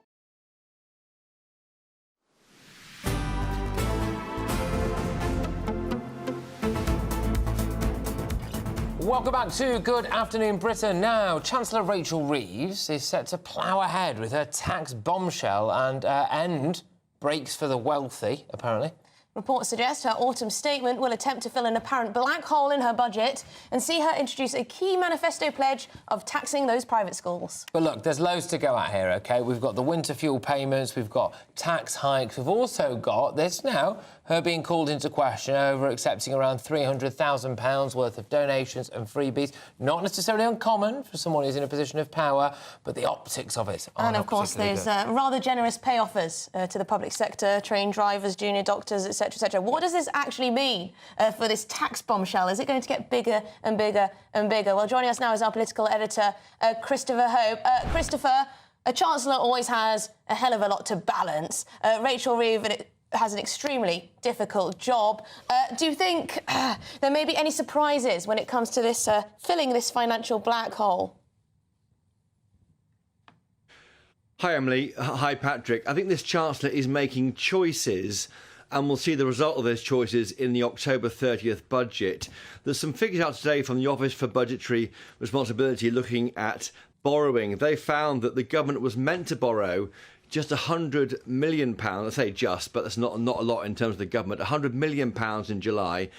Instead, it borrowed £3.1 billion in July. That means they've overborrowed by £3 billion. And the OBR say this was strong growth in public sector pay. So what's been going on is the government's been finding money, despite saying it's a black hole of 20 billion or so at the end of July. They have found more money to pay more money to junior doctors, to public sector workers, most recently to train drivers. The RMT, the train guards, they're looking for more money as we speak. There's a meeting we expect with the RMT, and tomorrow with Network Rail. They are basically spending money. They're choosing to spend money while withdraw benefits from 11 million pensioners. That's the winter fuel allowance. And today's Guardian talks about the fact the Treasury is quite interesting. It talks about the fact of lightly planned tax increases over concern about this black hole. And the quote given to the Guardian from the Treasury is fascinating. They say there, we don't accept the positive economic inheritance, which of course we've heard about from Jeremy Hunt and senior Tories, given the decade they went before. But regardless, nothing in the recent data, the government says, can offset the scale of the black hole in the public finances that we're looking at. So they claim there is this £22 billion black hole that is preparing us for tax increases, maybe in capital gains tax, inheritance tax and elsewhere. But despite that, they are spending lots of money on public sector pay, and that's the choice they've made. So, sorry, Christopher, I mean, that is absolutely astonishing, those numbers. So we've had a Labour government for 6 or so weeks now. You're saying, unless I misheard, you're saying that they've borrowed, what, 3-point-something billion pounds, more than they were expecting to initially. Sorry, just go over that again for me. That number I'll is say it again, Patrick. Yeah, they borrowed £3.1 billion in July, and the OBR expected borrowing to be £100 million. So the extra £3 billion has been borrowed in July. The OBR say they're saying it's part of that is strong growth in public sector pay. So the price being paid by all of us are paying a price for the largesse being showered on public sector workers at the moment. And, I mean, Christopher... And looking forward, and that's notwithstanding, Emily, the fact that there was a £20 billion black hole before all this happened, which the government's talked about, and we're seeing reports in The Guardian, which is very much a Labour-friendly newspaper, saying they don't believe suggestions of a positive economic inheritance. There was a big black hole that's got to be filled. I mean, Christopher, presumably Rachel Reeves will say that pay offers in the public sector are investment. So we're borrowing to invest in our public services. But usually when one thinks of investment, they think of, I don't know, infrastructure, the actual railways, or building more hospitals, or building more schools and the like. Can these generous pay offers actually be framed as investment? Well, it could be. I mean, Emily, everything is a trade-off in government because there's a limited amount of money they can spend. I mean, pensioners might be are upset they're losing their winter fuel payment, but they might be pleased that NHS workers are getting a pay rise because everyone uses the NHS. So money goes around here in the economy, and they're spending money in a different way. There's a choice being made by this government, but they are looking, it looks like, at tax increases. Of course, they're not doing it in certain areas, income tax, national insurance and the like. We heard that during the election, but in other areas we are looking at tax increases and hearing that from The Guardian. So there's a choice that's being made already just 6 weeks into this government that will have a big impact on millions of people come October. Yeah, we'll have on millions and millions of people. And that choice is essentially that in order to pay the unions, pensioners are going to have some kind of benefits taken away from them, and taxes are going to go up for basically everybody in one way or another. Yeah, it's not the unions, it's all public sector workers, of course. Many of them are unionised. But yeah, there's a choice being made here. I mean, you know, you could argue that it's quite difficult to go against the pay review bodies. The biggest number of this pay increase is by the 5.5% increase on average, I think, for public sector workers. It does go up and down, but of different groups. Because they had to honour that, and that is double inflation, that looks like it's been part of the cost here that's been given, the OBR are talking about today. It's quite difficult to go against the public pay review bodies. The Tories would have been under similar pressure to honour them too. And there's quite a lot about in the papers about how Rachel Reeves has accepted, you know, £300,000 plus of political donations and freebies along the way in recent months and years. Is that extraordinary? Is she one of the biggest people who get all of these prizes, essentially, from people who want to donate to her? Is she a strong offender? Yeah, so all this information... The information comes from the MPs of Register of Interest in the House of Commons, and she's declared her figures from June 2023 to July 2024. I mean, it's basically any money coming in. 300,000 is a lot of money. Of course, she was running an office as Shadow Chancellor, and that would have allowed her to pay for extra staff if she wanted to hold the government to account, because you can't get any state money for that, although there is a degree of short money to allow for research purposes. But it does include nearly £13,000 for writing a book and a £30 bottle of wine. Right, OK, all right. So, will she have to pay any tax on that? I don't know that. That's a great question, Patrick. I don't know if there's tax. I'm not sure if these are gifts and if they're taxed or not. I'll find out for you. Yes, please find out for us. That would be interesting to know. Sorry for putting you on the spot there, Christopher. Apologies. Thank you very much, Christopher Hope, our political editor there in Westminster, bringing us the very latest on Rachel Reeves. That is unbelievable. It is extraordinary. So we're 6 weeks into a Labour government, and they said, OK, there'll be no taxes on working people, they've said. £3.1 billion worth of borrowing, higher than expected borrowing in July. That going to drive public sector pay rises, and I mean, I just find that absolutely astonishing. And the choice that has been made there is pensioners are going to suffer as a result. Well, in part, absolutely.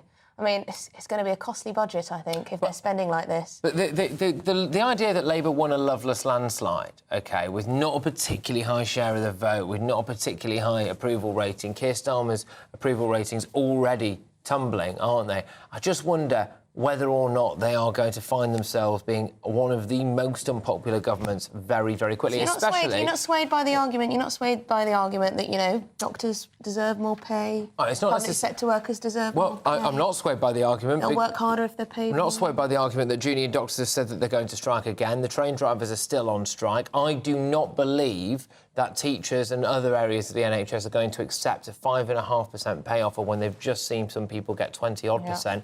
I don't think they're going to accept that. There you go. I mean, I think this is going to absolutely spiral massively out of control. And what votes are they going to gain from it? There's only so many wealthy people they can tax to the hilt. Yep. Anyway. It's all happening very quickly. Millionaires leaving the UK. It's all happening very quickly. At quite a high rate. Yeah. Need them here so they can pay the taxes for all of this. Pay the train drivers' wages.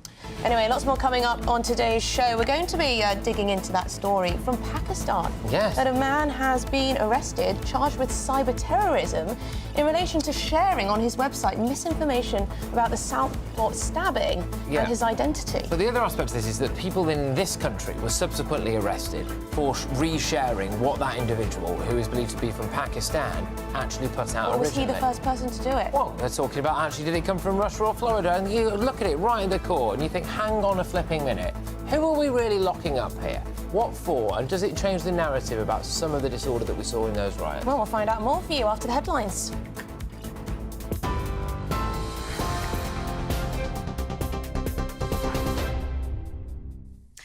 Emily, thank you and good afternoon. The top stories this hour. A team of 4 British inspectors from the Marine Accident Investigation Branch have arrived in Sicily, where they're expected to look at the site of the sinking yacht as the search for 6 people now enters a 3rd day.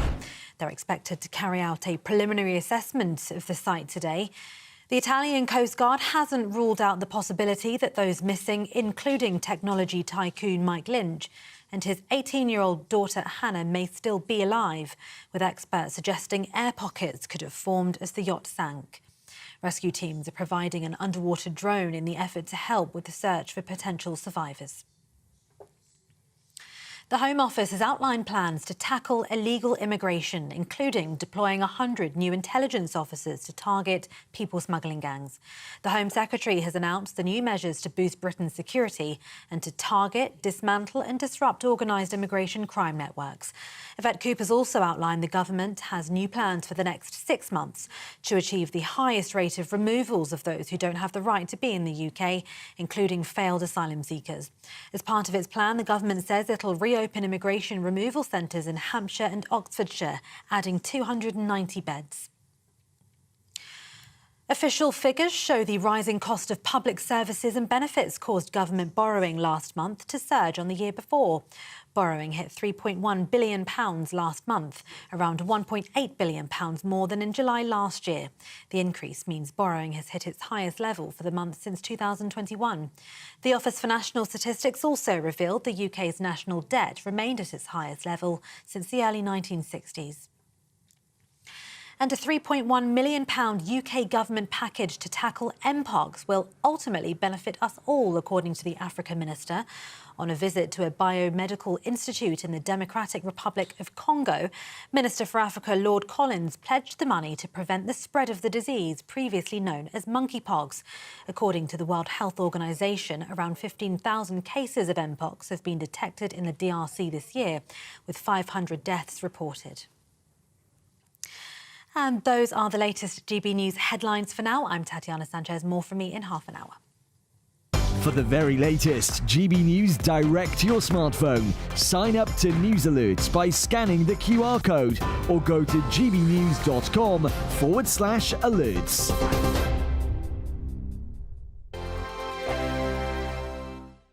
Hi there, and welcome to the latest forecast from the Met Office for GB News. Fine for many today, but it is turning increasingly cloudy and there'll be some very unsettled weather returning to the northwest through the afternoon and evening.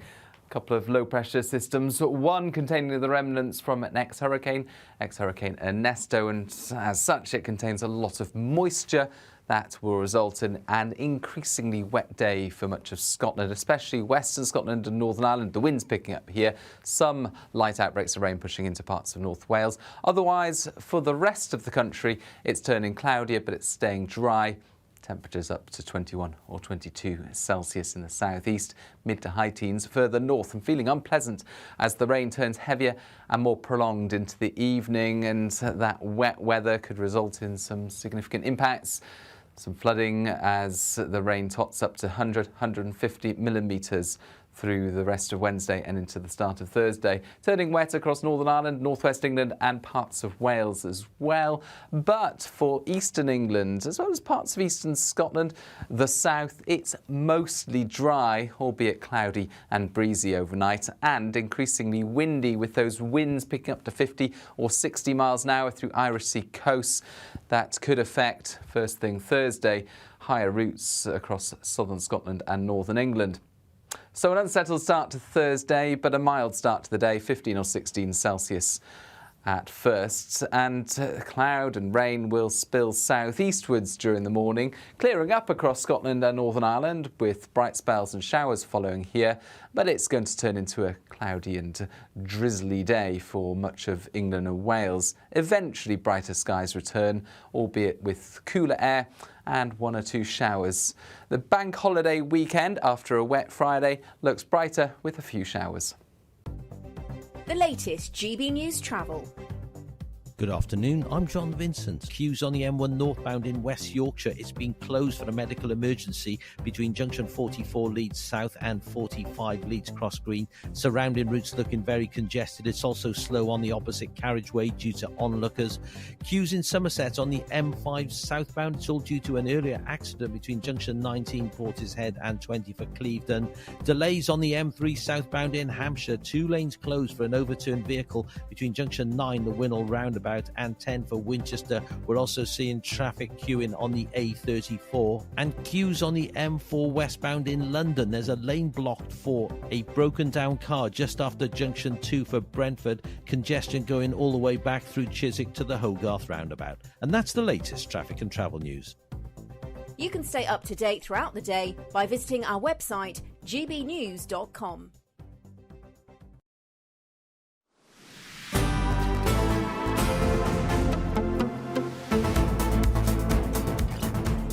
OK, welcome back. Look, I do have some breaking news to bring to you, which is that police have now launched a murder investigation after a delivery driver was killed trying to stop the alleged theft of his own van. Well, let's speak to GB News Home Security Editor Mark White for more details on this. What exactly has happened here? A completely horrific incident that unfolded at just before 7 o'clock last night. The details really only now emerging, but this driver, an Amazon driver, was in Wortley in Leeds. He was delivering a package to an address there and returned to his van to find someone trying to steal it. Now, it appears that the Amazon van driver then tried to get into his own vehicle. He was hanging out of the passenger door as the thief drove off in this Ford Transit cargo van, silver Ford Transit cargo van, for half a mile up the road with this delivery driver hanging half in, half out of the van. And at one point in Heights Drive in Wortley, the van collided with two parked cars. You can see the van there, which was recovered some 6 miles away from the murder scene and is now being forensically examined. But that van, travelling at speed, collided with two parked cars, trapping and badly injuring the driver who was on the passenger side. He was left in a heap on the road. Local people rushed to his aid, tried to help him, but he was just so badly injured that he died at the scene. I mean, this sounds like another day in lawless Britain, Mark, doesn't it, really? An individual just going about their daily business, trying to do their job, comes back, sees opportunistic theft, tries to do something about it, and they are sadly dragged for a while, then left for dead in the road. And what this highlights, actually, is really a new developing trend in robberies that have been taking place in conjunction with the gig economy, where you have now, of course, so many people ordering home deliveries of food, but of goods from the likes of Amazon as well. And you've got these thieves who target these delivery drivers, either to steal their van, because you steal the van, there could be all manner of valuable items in that van. And you get a van. Or indeed, if you're a delivery driver, they're mugging you, stealing your money or whatever, sometimes as little as a pizza, you know. But this is what's happening, and it's really worrying for those that are involved in going into areas, often at night, in some estate in the middle of nowhere that they don't know, and then they get ambushed and robbed. But here, this is a very extreme example of a robbery where the driver has tried his best to stop it. It's not worth your life at the end of the day, but he was clearly determined not to let this guy get away with stealing his van and potentially his livelihood. And as a consequence now, of course, he has died. There's a murder investigation, no arrest as yet, but a very, very worrying development. Absolutely no care for life at all. Thank you very much, Mark White. Please do bring us any developments as and when you hear them. We'll have more on it at the top of the next hour from Mark. It's also worth noting the time that this is believed to have taken place. At 6:45 p.m. on Tuesday, on a street in a residential area. No concern for anyone being around at all. So Mark will give us a few more details on this at the start of the next hour. But we've got another interesting story to bring you now. A recent briefing has raised serious eyebrows, OK? Because apparently British foreign aid has been directed towards affluent regions in upper middle-income countries. So areas that are wealthier than parts of the United Kingdom itself. And that report has come from the Institute of Economic Affairs. It has indeed. So it's titled Robin Hood in Reverse and essentially highlights instances where the UK taxpayer has funded projects in prosperous cities such as Beijing, Kuala Lumpur, Mexico City. And, of course, it is sparking a debate over whether foreign aid is being misallocated, whether it's time to reassess the criteria for all of this aid. Are we neglecting our own communities to pay for things that essentially don't need to be paid for by us. Well, or go to places that are wealthier than us, given that we've just borrowed 3.1 billion quid more than we were expected to, and our taxes are all about to go up by the sound of things. Joining us now to discuss this is Communications Officer at the IEA, it's Harrison Griffiths. Harrison, thank you very, very much. Can you just explain to us exactly what's going on here, then? So we've been giving money to places that are actually wealthier than parts of the UK? Yeah, you're absolutely right, Patrick. I mean, there are some pretty staggering findings in this paper. You've already mentioned Beijing, which is, as a whole region, richer than 4 of the regions of the UK. And it goes all the way up to Cawdos City in China, which is richer than 69 regions. It's got a GDP per capita comparable to Swansea. So this is some pretty bizarre upward redistribution of wealth from our government. I mean, that sounds quite incredible. So regions where the GDP is the same as Swansea. That's not exactly what people would think, where people would think that their aid money would be going. But I'm looking at some of the examples you have in your report. Projects include an all-female traditional Chinese opera in Shanghai, a rural crafts exhibition in Shenzhen, and a temporary cycle lane in Mexico City. Explain, if you can, Harrison. Why we're doing this?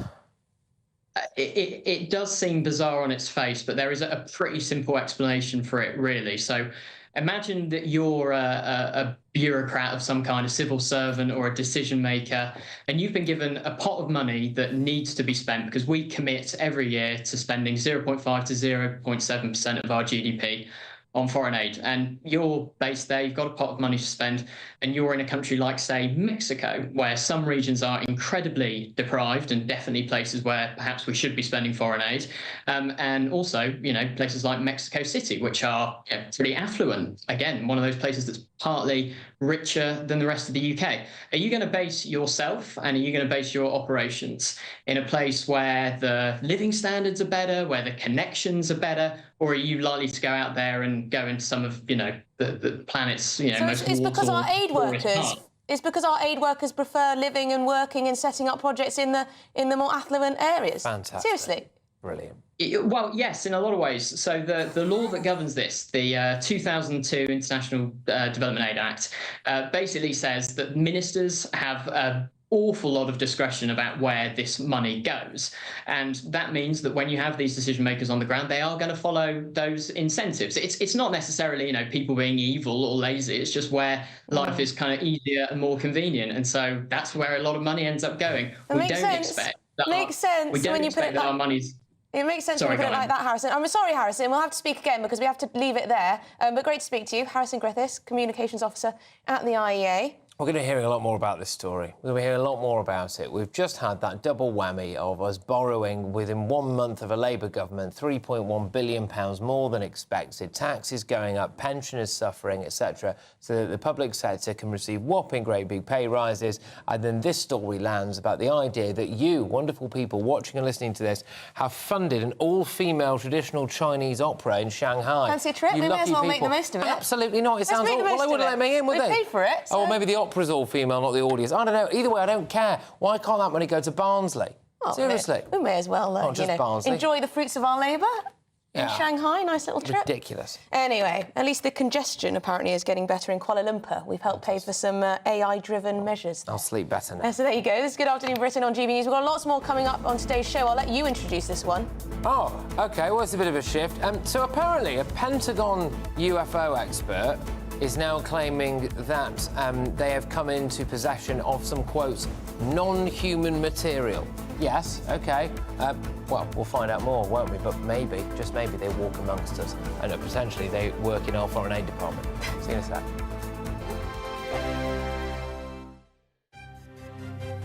GB News Breakfast. Every day from 6 a.m. The Princess of Wales could be back to full duties by the autumn. This would be wonderful news. Well, I actually don't think she is going to be back to full-time duties by the autumn. I think that's how I read it. But in fact, I think what they were saying, this is a report by the Daily Mail's royal editor, Rebecca English, is that Catherine is still recovering and she's still having treatment. But She doubts whether she'll be back to full-time duties, but we will be seeing her. So we will be, seeing her at big royal events, and she'll, if she's up to it, she will, appear now and then. But most of her work will be done from home because she's still having the cancer treatment. And as she said way back in the summer, she has good days and she has bad days. Yeah, and we can all understand that, can't we? But it does make such a difference, doesn't it, to catch glimpses of her and seeing her and William this week congratulating the GB athletes after the success at the Olympics. It really does make all the difference just to see her, doesn't it? It certainly does. And I think, she wants to get out there, but I don't think she's going to be back at the daily chore of royal duties, visiting hospitals, things like that. I don't think she'd be strong enough to do that. But, she looks terrific. We know she's had a brutal year, in fact, probably much, much worse than any of us can imagine. And so she's, doing what her doctors are telling her. She's taking it very gently. I'm sure she wants to go full steam ahead, but she is being restrained, as it were. GB News, the People's Channel. I'm Christopher Hope. From pop stars to politicians, I'll interview anybody in a pub who's got a political opinion. Join me every Friday on Spotify, Apple Podcasts, YouTube or gbnews.com, or wherever you get your podcasts. This is GB News, the People's Channel. Every Saturday, 10 till 12, we'll bring you all of the news that you need to know. We'll also remind you that there is so much to smile about. It's my favourite time of the week. I get to relax, enjoy some light-hearted stories, and let Ellie teach me about fashion too. That's Saturday Morning Live, every Saturday, 10 till 12. Only on GB News, Britain's news channel. We're proud to be GB News, the People's Channel. And as you know, we always love to hear your views. Now, there's a new way of getting in touch with us at gbnews.com/your say. By commenting, you can be part of a live conversation and join our GB News community. You can even talk to me, Bev Turner, or any of the members of the GB News family.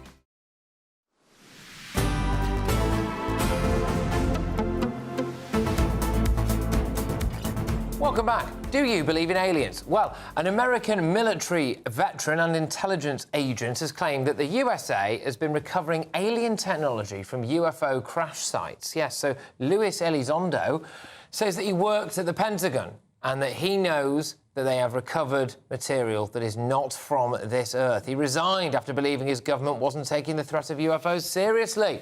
Well, joining us now is the presenter of That UFO podcast, Andrew McGrillen. Andrew, what's going on here then? So have they been covering up alien material from us? Good afternoon. Now, I don't think the claims that are being made in Luis Elizondo's book, Imminent, are new, but I think what we have to pay attention to is the seniority of, one, Luis Elizondo, and two, the people who recruited him, and indeed the people he worked for, which was the Department of Defense and the Pentagon.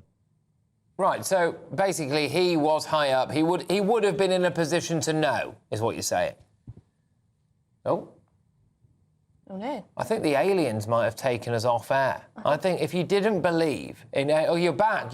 Sorry, we had some interference there, presumably from the Pentagon, but carry on. So do you think that he was in a position to know about this? Yeah, he would have been speaking to the individuals who were taking part in these investigations. You're showing some of those clips just now that potential incursions by objects controlled by a non-human intelligence, potentially. We're not saying alien necessarily, but something non-human, interacting on a daily basis with the US military, modern day, but also going back to the 1940s. Right. And why would they be covering this up from us, do you think? And can I also ask, what is... Seems a bit far-fetched to me, Andrew. I'm a sceptic. Yeah, very fair. Multiple reasons. When people say sceptical, I think as a species, we're relatively new in terms of what we do in space. But right now, we've got a robot on Mars that drives about and has a little helicopter drone that every so often comes up, flies about away 10 feet from it to collect samples and comes back. Now, a species a couple of hundred years down the line from us would have far better technology than that.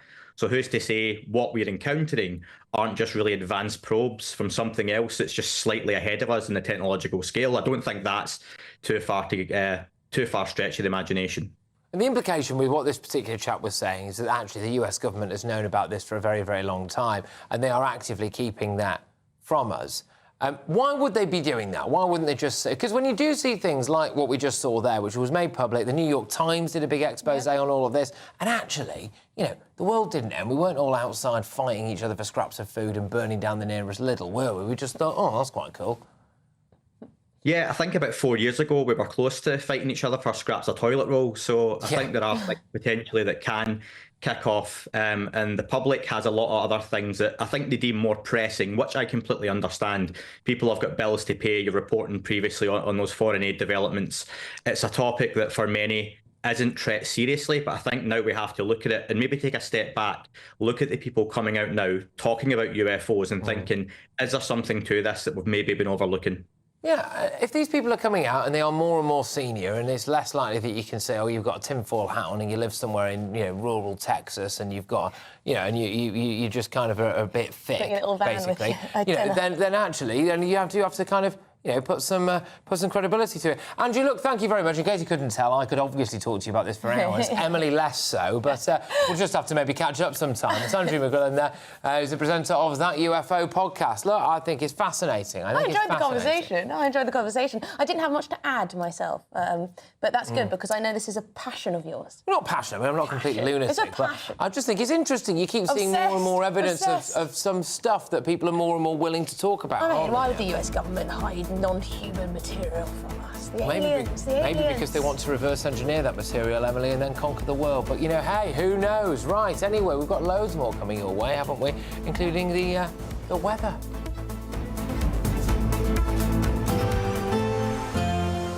A brighter outlook with Box Solar, sponsors of weather on GB News.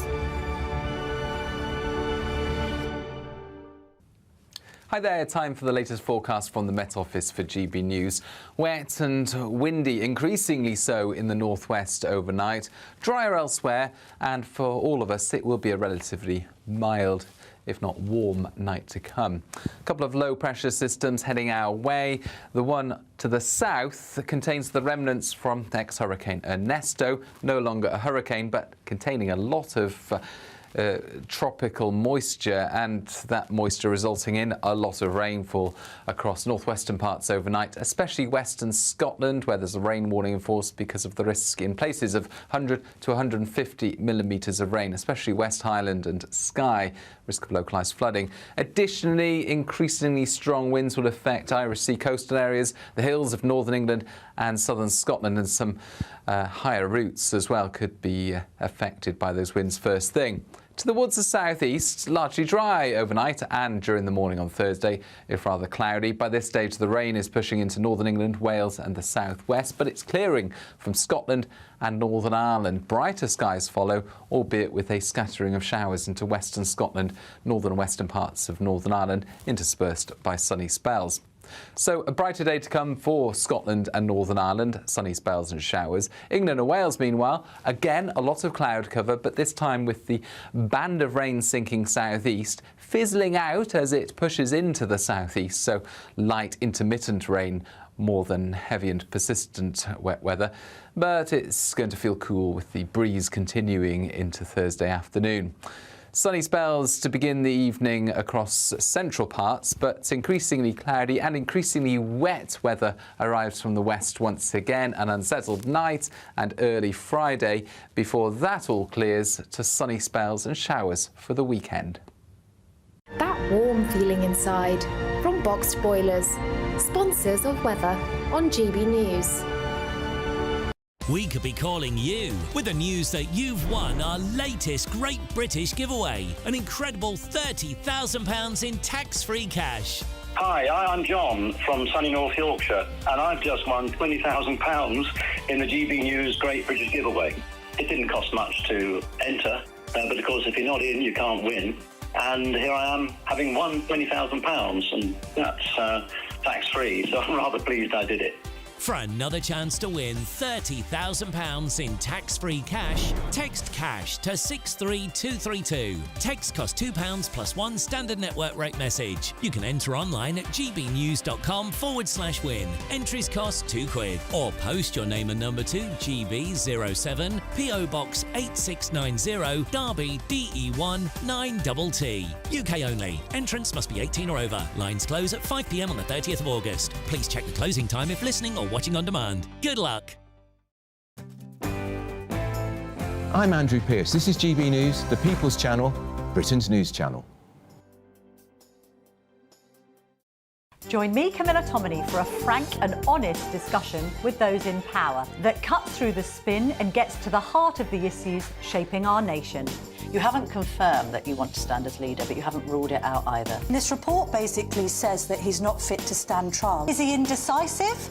Incompetent? I deliver the dose of reality Westminster needs. That's the Camilla Tominey Show at 9:30 every Sunday on GB News, the People's Channel, Britain's news channel.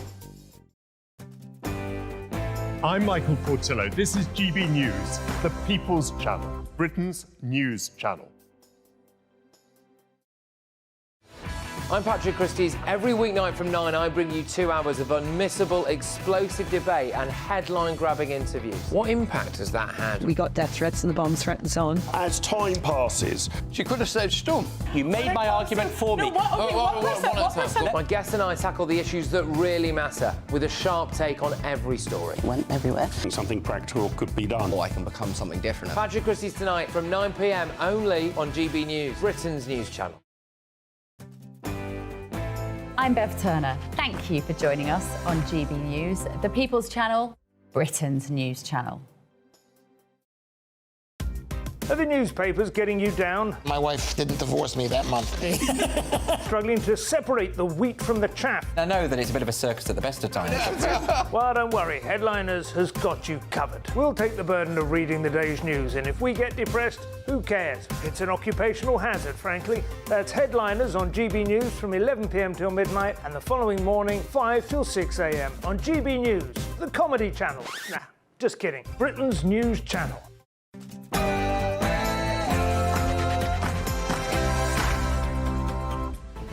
Good afternoon, Britain. It's 2 o'clock on Wednesday, the 21st of August. I'm Emily Carver. And I'm Patrick Christie's. A murder investigation has been launched after a delivery driver died trying to stop the alleged theft of his van in Leeds. We'll have the latest. Lawless Britain. And hoping for a miracle, divers begin day 3 of the search of the capsized super yacht. They have managed to enter the yacht now and apparently are approaching the cabins, all as well with the use of a specially designed brand new robot. Yes, and Labour's bombshell tax on Brits. Chancellor Rachel Reeves is poised to unveil, apparently, an aggressive tax-raising agenda. She's been accused of hypocrisy as well over receiving £300,000 or so in donations, freebies, etc., just as she scraps winter fuel payments for millions of pensioners.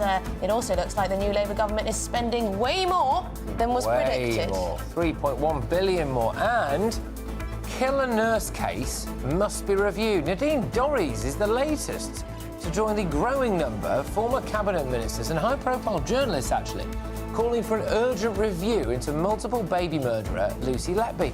What on earth is going on?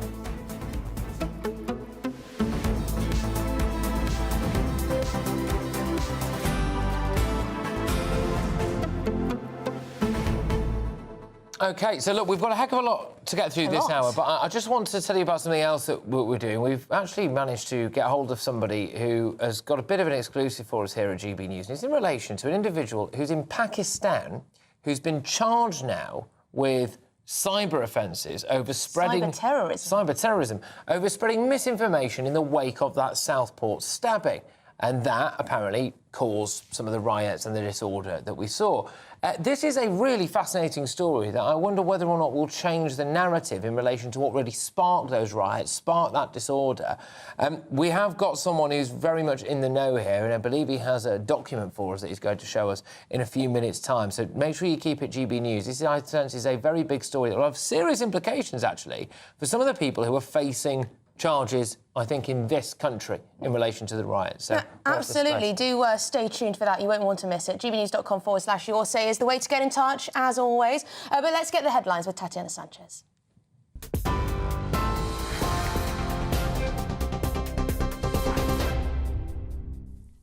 Emily, thank you and good afternoon. The top stories. A team of 4 British inspectors from the Marine Accident Investigation Branch have now inspected the site of the sinking yacht in Sicily as the search for 6 people continues.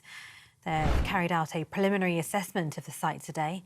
The MAIB is looking into what happened because it's also understood the vessel was flying a British flag.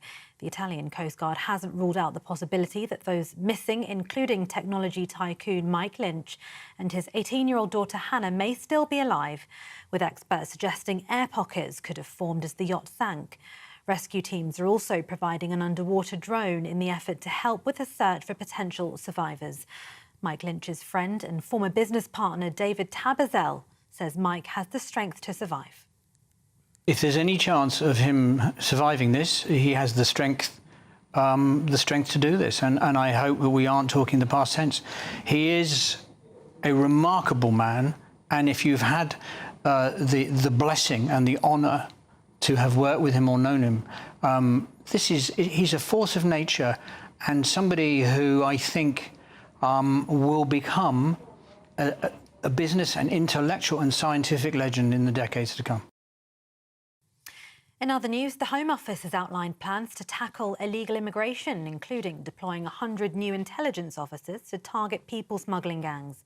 The Home Secretary has announced the new measures to boost Britain's security and to target, dismantle and disrupt organised immigration crime networks. Yvette Cooper's also outlined the government has new plans for the next 6 months to achieve the highest rate of removals of those who don't have the right to be in the UK, including failed asylum seekers. As part of its plan, the government says it'll reopen immigration removal centres in Hampshire and Oxfordshire, adding 290 beds. The Conservative Party have said Labour were not serious about tackling the people smugglers or stopping the boats. And as you've been hearing, police have launched a murder investigation after a delivery driver was involved in a collision during an attempted theft of his van. West Yorkshire Police says officers were called shortly before 7 p.m. yesterday following reports of a man found seriously injured in Wortley in Leeds. Officers found the victim unconscious. He was given emergency treatment but was pronounced dead at the scene a short time later. Police say the victim, in his 40s, had delivered a package to an address about half a mile away at around 6:45 p.m. and had returned to his van to find a man attempting to steal it.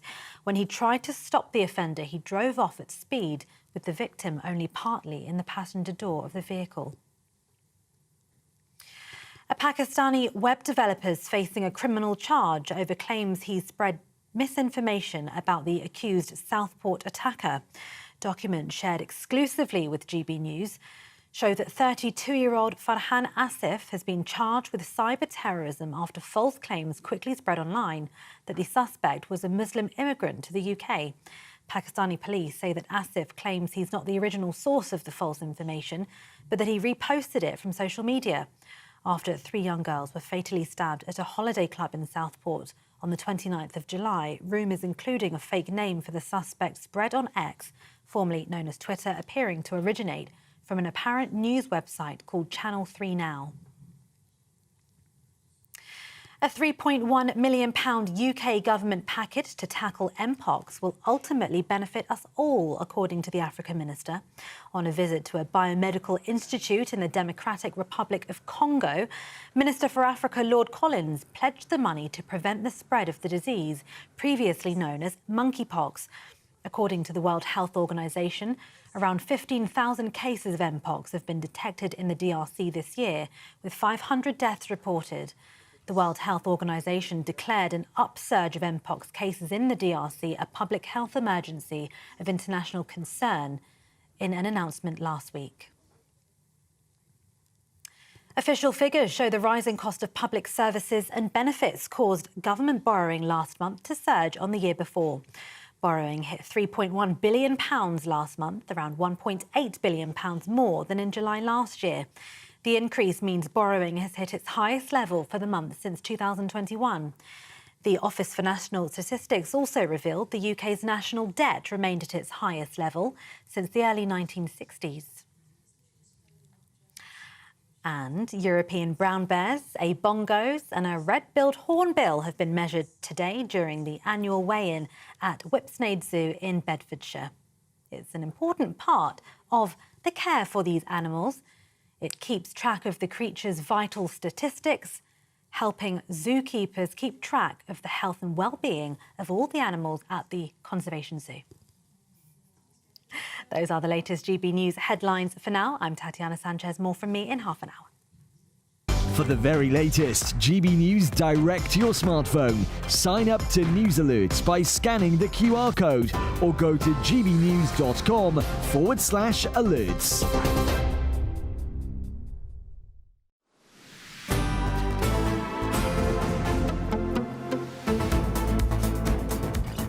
Welcome back to Good Afternoon Britain. Now, this is a breaking story, a developing story that we brought you just towards the end of the last hour. Police have launched a murder investigation after a delivery driver was killed trying to stop the alleged theft of his own van in Leeds yesterday evening. Yes, the victim is believed to be a man in his 40s and has not yet been named by police. Well, let's speak now to GB News' Home and Security Editor, Mark White. Mark, this appears to be yet another example of lawless Britain. What's gone on? Yeah, an absolutely appalling incident. There's an Amazon driver, he was delivering a parcel to an address in Wortley in Leeds. Last night, as you say, early on, not even 7 o'clock in the evening, it would have been light in a residential area.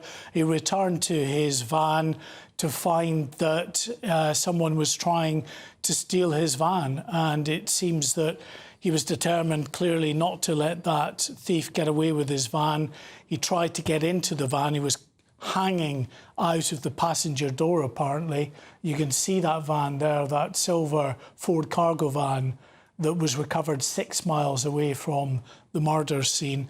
He held on to the van hanging out the passenger door. It drove for half a mile at speed through this residential area in Wortley before colliding with a couple of parked vehicles in Heights Drive in Wortley. At that point, the driver was very severely injured, tossed from the van, lying on the road. Members of the public rushed to try to help the van driver. Paramedics arrived, but there was nothing they could do for him. He was so badly injured. This sounds like a very extreme example of a trend that we've been reporting on quite a lot. We've spoken before, of course, about shoplifting. We've spoken before about how delivery drivers are being targeted in terms of what cargo they've got on board, what deliveries, you know, Ocado vans, people nicking all the food out the back, or tool theft as well that's impacting people who drive around in their white vans. They leave them parked and everything gets nicked out the back. This is getting worse. Yeah, it's the brazen nature involved in now these thefts, be it from a shop, be it from the back of a van, where people just think they can come with impunity to steal what they want and they'll never be challenged and they can walk away from it. And a few brave people do decide to challenge them. And on occasions that can end as it has in tragedy. I should say we've had a statement from West Yorkshire Police. This is from Senior Investigating Officer, Detective Chief Inspector James Entwistle, who said this appears to be a truly shocking incident where the victim has been killed while going about his business as a parcel delivery driver. We're carrying out extensive inquiries to establish the full circumstances and to identify the person whose incredibly dangerous actions have been responsible for causing his death.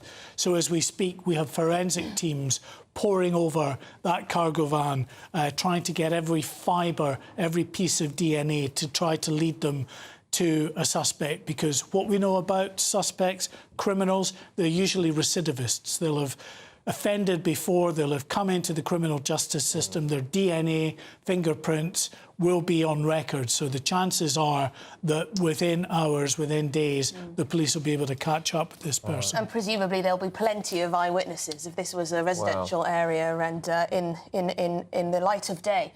Thank you very much, Mark White, our Home and Security Editor. Yeah, thank you. Well, look, what we want to try and do is find a little bit more about what this ongoing police investigation is probably going to look like. An absolutely horrific case, just an individual in his 40s trying to go about his daily business, do his job, and then before you know it, he's hanging out the side of his own van while someone drags him through a residential area. We get the thoughts now of former Detective Superintendent at the Metropolitan Police, Shabnam Chowdhury. Shabnam, thank you very much for joining us. In terms of this investigation now, you will have presumably Ring doorbell footage. You'll have all sorts, CCTV. What kind of thing will be going on right now to try and get hold of this individual?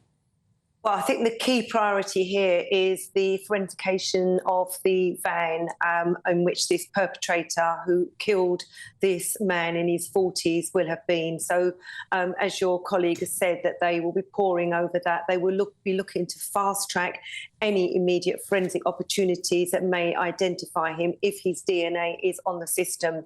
And then working from there, he drove 6 miles away, so they'll have some form of a timeline which they're trying to develop in terms of the streets in which that vehicle drove, where it drove to, where it ended up, and what Ring doorbell, CCTV, dash cam, anything which would locate where he actually got out of the van and where he travelled to from there on. So there will be extensive inquiries. There will be a number of officers working on that. They'll also be doing house-to-house inquiries, looking for all of that CCTV evidence. But the key here will actually be the van in terms of any forensic DNA that may link him and his identification to this horrific, horrible, shocking crime.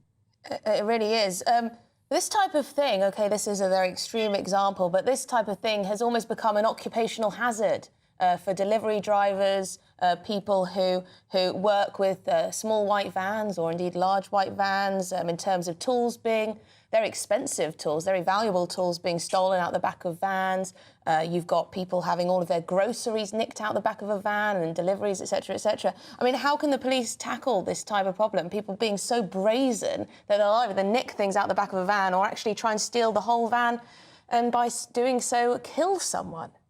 Well, the problem here is that theft from motor vehicle theft, shoplifting, as we've just heard your colleague discussing, none of these are key priorities within policing. And since there have been less police officers, they've removed people, motor vehicle squads, drug squads, burglary squads. So all these teams that work in collaboration together with partners to try and tackle this type of crime is no longer something that is a priority for policing. So it's made it much, much more difficult. I alone was yesterday in Co-op in London somewhere, and I saw a guy going through the checkout, the self-service checkout, and literally helping himself to goods. I looked at the cashier there. She saw what was going on, but she just gave me the, I can't do anything about it. Why would I put myself at risk if the staff are not doing this? Well, that's exactly the point, Shabnam. So if you just stay on the line for us, Shabnam, please, because we're looking now at live pictures of this scene. So this is, I believe, the road where this incident took place. It is in Leeds, and if you are just joining us, I'll just give you a quick recap of what is a horrific situation that took place at about 6:45 p.m. last night as a delivery driver parked his silver grey transit van up to go and deliver some goods to somebody. When he came back, there was an individual stealing his van. He tried to get back into the van via the passenger window, it's believed. He then, unfortunately, was dragged for about half a mile, then sadly, fell out of that van and died. And then the individual who was driving it is believed to have continued for around another 5.5 miles before the van came to a halt. That person is still on the run. The police doing everything they can to try to track that person down. Shabnam, can I ask, is it a depressing state of affairs now, though, that if you do see someone trying to steal your car with your goods inside it or whatever, the best thing to do, unfortunately, now is just let them do it because, this could happen? It's really sad to say that, but in some instances, yeah. I mean, for me, I know what I would do because the natural instinct of my policing career would jump out at me. But, the advice to many people is either call the police, which they're not going to come because it's not a 999, it's not an emergency as such in certain circumstances, or just allow the perpetrator to walk off with your goods. And that is the problem. These thieves, these criminals are absolutely brazen because they know that they can get away with it. They walk in and they actually fill up bag loads of shopping for whatever it is that they want. And these aren't people that are poverty-stricken. There are some where, you know, there are issues around that, but I don't generally see that. I see people just walking in, helping themselves to whatever it is that they want to do, as probably do you.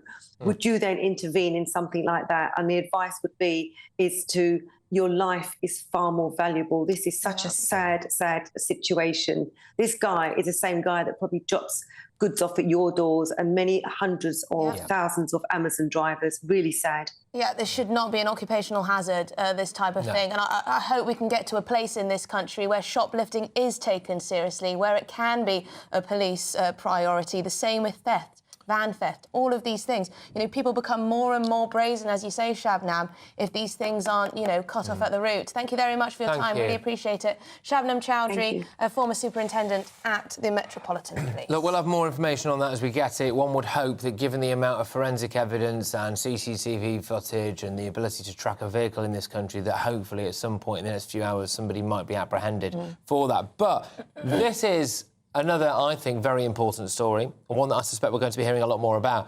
A man in Pakistan has now been arrested and charged after allegedly spreading misinformation that fuelled riots in the UK.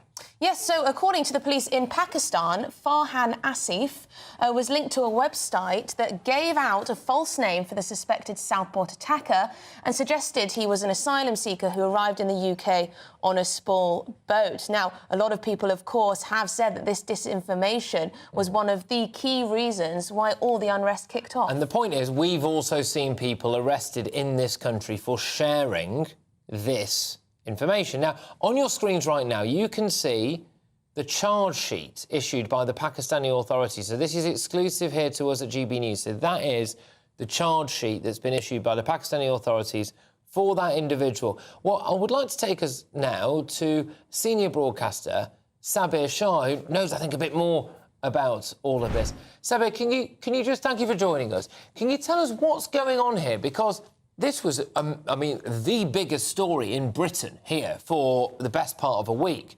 And it looks as though now a man in Pakistan has been arrested and charged over potentially helping to start this whole thing. What's gone on? Well, the man who's called Farhan Asif is 32 years old. He was arrested yesterday from a posh residential locality of Defence Housing Authority in Lahore. He was presented before the court today, and the court has handed him over to the police on one-day physical remand. Now, a physical remand would mean that police will do all under its control to extract the truth from him and ask him as to what were the reasons for spreading disinformation which incited rioting in Britain. And they would also like to know who else was with him. They would like to know the names, and they will submit a complete report of the investigation to the court tomorrow. Remember, as I said, the investigation authority is the Federal Investigation Authority, which is a key probing agency in Pakistan. There is a lot of chaos within the agency. They want to investigate the matter fully because there are all eyes on it from within Pakistan and from all the Western media outlets, particularly in Britain. Yes. And is there any indication here that the UK authorities have been working with the Pakistani authorities on this case? And also, what do we know about this website that this man was allegedly working for? Channel 3 Now, I believe it's called, where this information was posted. Ma'am, the first part of a question, you see, he's been investigated, and the way the things are moving, it could not have been possible had British authorities not been involved. I think he has been arrested on their tip-off from Lahore. And number two, as far as the second part of question, can you please repeat it? What do we know about the website that he was allegedly running, this Channel 3 Now? to be honest with you, I've spent 33 years in journalism in Pakistan with Pakistan's largest media group, the Jang Group NGO. I'm a prolific writer. I had never heard of this website before. It seems that the name, etc., had been copied from a Western website just to deceive the readers, number one. And number two, as the man himself said, that he had copied the information from a social media account, which seemingly is true to me because I have never heard the name of this journalist before. I myself am very well known here in Pakistan, and I know everybody who is doing some significant journalism anywhere on websites or in mainstream media. I've not heard the name of this man before, and all right. Look, the connection's going a little bit there, Sabir. So we'll have to just call it a day there. But can I say a massive thank you for shedding some light on this case for us, and we'll probably go back to you if there are any developments. To Sabir Shah, though, senior broadcaster in Pakistan. That story, just to recap, a man has been charged with cyber terrorism offences over spreading misinformation about those riots and the causes of the Southport attack. So that's one to watch. But we have got a lot more coming your way, and I have just been informed that there's been an update for you on this super yacht that has sunk. So make sure you stay tuned, and we will have all the very latest news for you in just a couple of minutes. Don't go anywhere.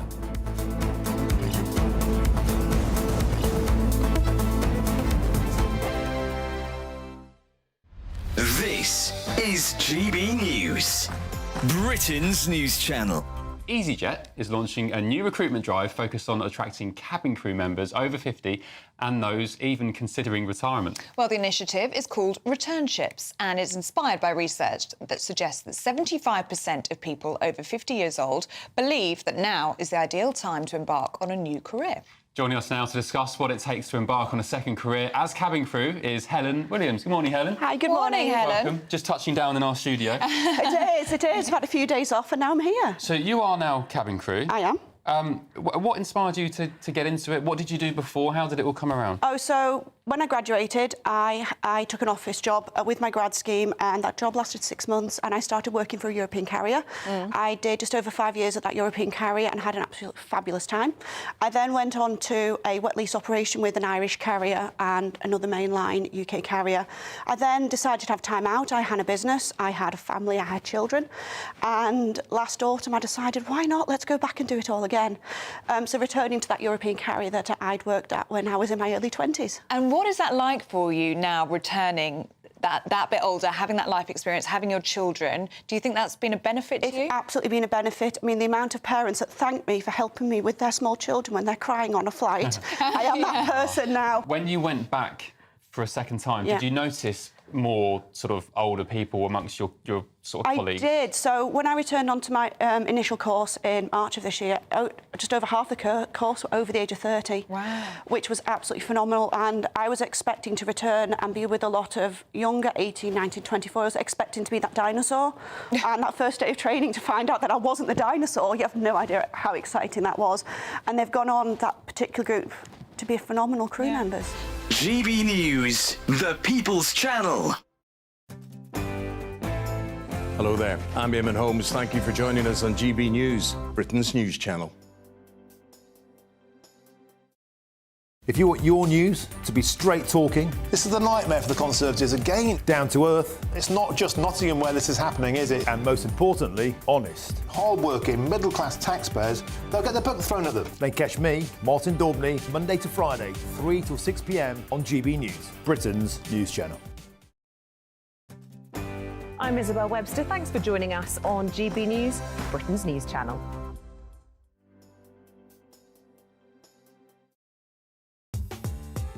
I'm Christopher Hope. From pop stars to politicians, I'll interview anybody in a pub who's got a political opinion. Join me every Friday on Spotify, Apple Podcasts, YouTube or gbnews.com, or wherever you get your podcasts. This is GB News, the People's Channel.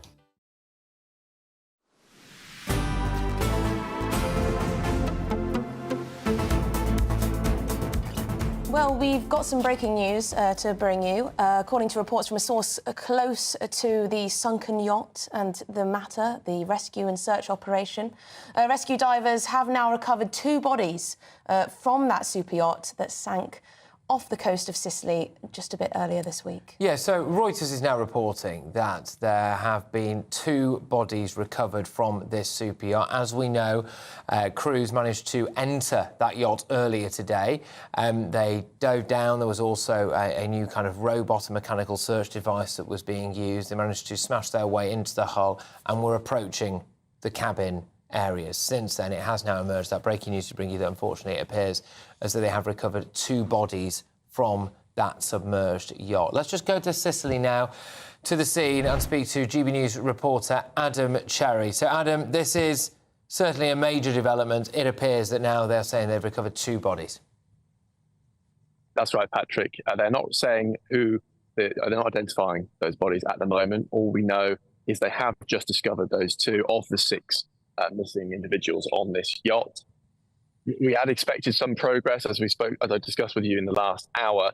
They were using more sophisticated technology. They were using this new robot, which can be underwater for longer periods, and they were approaching the cabins where they suspected these missing people would be. And it appears that has now produced this result. It's a very sad moment.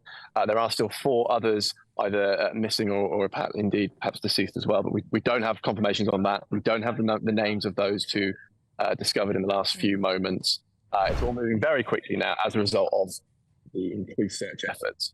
Yeah. Adam, this is a tragic development. There were many holding out hope that somehow people would be able to still be alive underneath that water in that super yacht. Talk of perhaps air pockets in that sunken yacht. Can I just say, what we're looking at on your screens now, if you're watching us on television, is live images just above where that boat sunk, right? And we brought you some of these images earlier in the day when there was a little bit less activity there. So it appears to be at least 1 more boat there now, certainly more people on it. So there will be some kind of recovery operation taking place as we speak. Adam, because you're near this scene now, so when this news started to emerge, in fact, I think we can see another boat actually entering the shot there just to the left as well. So things are really hotting up on that particular site at the moment. You know, was there an increased presence that you saw around there with the helicopters going over? Was there any indication, Adam, from you there that there might have been some development here? Yeah, it got busy very quickly. In fact, just behind me, you can't see it on the screen at the moment, but another helicopter landed within the last 20 minutes or so, and all the staff immediately headed towards the other end of the pier, which is where most of the activity is just across from the boats on the water itself, because the sinking itself was very close to shore. Yes, there's quite a large presence actually of boats. There's a large boat that is now there. I'd say there are about 2 larger boats and a couple of dinghies there out on the water, which will be above where the super yacht has sunk. Adam, as of now, we don't have any idea of the identification of the bodies that have been recovered. We just know that 2 bodies have now been recovered out of the 6 that were still missing. That's right. We don't have any more details at this point, although I would expect that we'll find out a lot more very, very quickly, given the speed at which things are moving now. Yeah. Yeah, we're just hearing as well that rescue teams did not immediately give the names or the sex of the drowned people who are the 2nd and 3rd victims of the shipwreck to be found. Yes, the body of the yacht's cook, Ricaldo Thomas, was located shortly after the vessel sank. So now the death toll, as we know it, stands at 3 from this disaster. Yeah, I mean, this will be an absolute hammer blow for anyone who was holding out hope, really, of those air pockets in there, given that what we know now. And I would imagine that the thinking would be that we would get some kind of resolution for the rest of the people quite quickly. If they have just managed to get themselves into the cabins there and find what they've found so far, it would imply that maybe they can get to the rest of the boat as well, perhaps a bit later today. Adam, do we have any idea at all about whether or not the families of the people who were on that boat are still in the area? I know that the captain of that ship was interviewed a couple of days ago. Do we know much about that? My understanding is the families having been discharged, the victims, the survivors having been discharged from hospital in Palermo, about 10 miles from here, have now been moved along with friends and family to a hotel much closer to Porticello, where we are now. So they are all very close by. And we understand the captain himself was taken to a hospital room, presumably injured, and he just had one thing to say to the press, didn't he? That he did not see this coming. A very experienced captain, had been working in this industry for decades, 51 years old. Just to say, sorry, Adam, but we're getting some information through here, and it just says, this is just a quote here, that one of the 2 bodies found by the divers is, quotes, a heavily built man. Now, obviously, we don't necessarily want to speculate on exactly who that might be at the moment, but that is just the latest for us, which is one of the 2 bodies that the divers have found is, quotes, a heavily built man, and that is according to a source on the scene. So we will, you know, as and when we get any kind of formal identification, we will bring that to you here. But that is, if you're just joining us on television now, the scene in Palermo there, where divers have managed to get down into that super yacht that sunk close to 3 days ago now, in what is believed to have been a complete freak weather incident. And they have now identified 2 more bodies on that boat. And Adam, just to clarify as well, they're saying that this incident they think is some kind of, quotes, black swan event. What does that mean? Well, it means it's something that you can't anticipate, but in retrospect appears obvious. If you hear, keep windows and hatches closed on your vessel, you think that makes sense. But given that this is the weather here has been perfect for most of the time I've been here, and indeed always is, you don't expect something like a tornado or a water spout to inflict this kind of damage at this time of year. No, well, thank you very much, Adam, for bringing us that breaking news, that tragic confirmation that 2 more bodies have been found, bringing the death toll to 3. Thank you very much indeed, Adam Cherry, there in Palermo. Yeah, well, look, we'll have much more on that as we get it, and we'll bring you all of the latest breaking news. We do have a lot more coming up on today's show as well, but it's time to whiz you over now to get your headlines with us.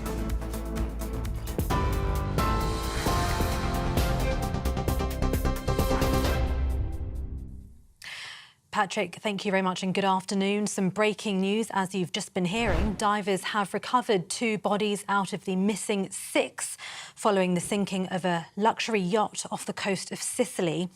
One other was, of course, identified already. Riccardo Thomas was located shortly after the vessel sank. So that death toll now at 3. We are just also hearing, and as you've just heard, that one of the 2 bodies just found is a, quote, heavily built man, that coming from sources on the scene. The boat, owned by the wife of British tech entrepreneur Mike Lynch, was carrying 22 passengers and crew and was anchored off the port of Porticello near Palermo when it capsized during a storm, a pre-dawn storm on Monday. Rescue teams did not immediately give the names or the sex of the drowned people, who are the 2nd and 3rd victims, as I say, of the shipwreck to be found. Rescue teams have been using an underwater drone in their efforts to help with the search for any more potential survivors. Police have launched a murder investigation after a delivery driver was involved in a collision during an attempted theft of his van. West Yorkshire Police says officers were called shortly before 7 p.m. yesterday, following reports of a man found seriously injured in Leeds. Officers found the victim unconscious. He was given emergency treatment but was pronounced dead at the scene a short time later. Police say the victim, in his 40s, had delivered a package to an address about half a mile away at around 6:45 p.m. and had returned to his van to find a man attempting to steal it. When he tried to stop the offender, he drove off at speed with the victim only partly in the passenger door of the vehicle. A Pakistani web developer is facing a criminal charge over claims he helped spread misinformation about the accused Southport attacker. Documents shared exclusively with GB News show that 32-year-old Farhan Asif has been charged with cyber terrorism after false claims quickly spread online that the suspect was a Muslim immigrant to the UK. Pakistani police say that Asif claims he's not the original source of the false information, but that he reposted it from social media after 3 young girls were fatally stabbed at a holiday club in Southport on the 29th of July. Rumours including a fake name for the suspect spread on X, appearing to originate from an apparent news website called Channel 3 Now. And a £3.1 million UK government package to tackle mpox will ultimately benefit us all. That's according to the Africa Minister. On a visit to a biomedical institute in the Democratic Republic of Congo, Minister for Africa Lord Collins pledged the money to prevent the spread of the disease previously known as monkeypox. According to the World Health Organization, around 15,000 cases of mpox have been detected in the DRC this year, with 500 deaths reported. And those are the latest GB News headlines for now. I'm Tatiana Sanchez. More in half an hour. For the very latest GB News direct to your smartphone, sign up to News Alerts by scanning the QR code or go to gbnews.com/alerts.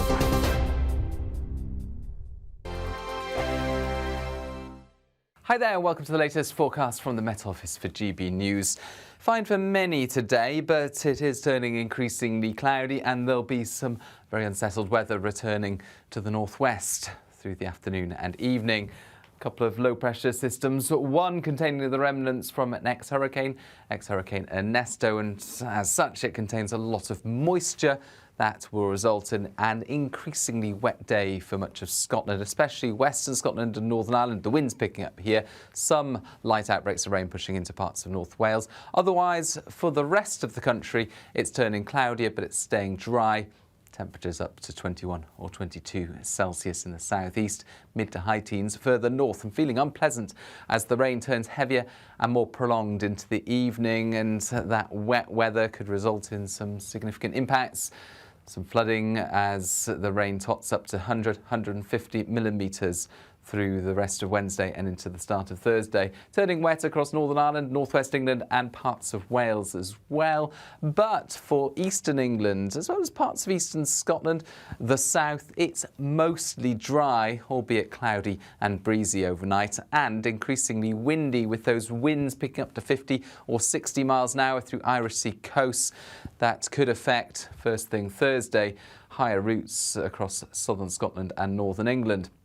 So an unsettled start to Thursday, but a mild start to the day, 15 or 16 Celsius at first, and cloud and rain will spill southeastwards during the morning, clearing up across Scotland and Northern Ireland with bright spells and showers following here, but it's going to turn into a cloudy and drizzly day for much of England and Wales. Eventually brighter skies return, albeit with cooler air and one or two showers.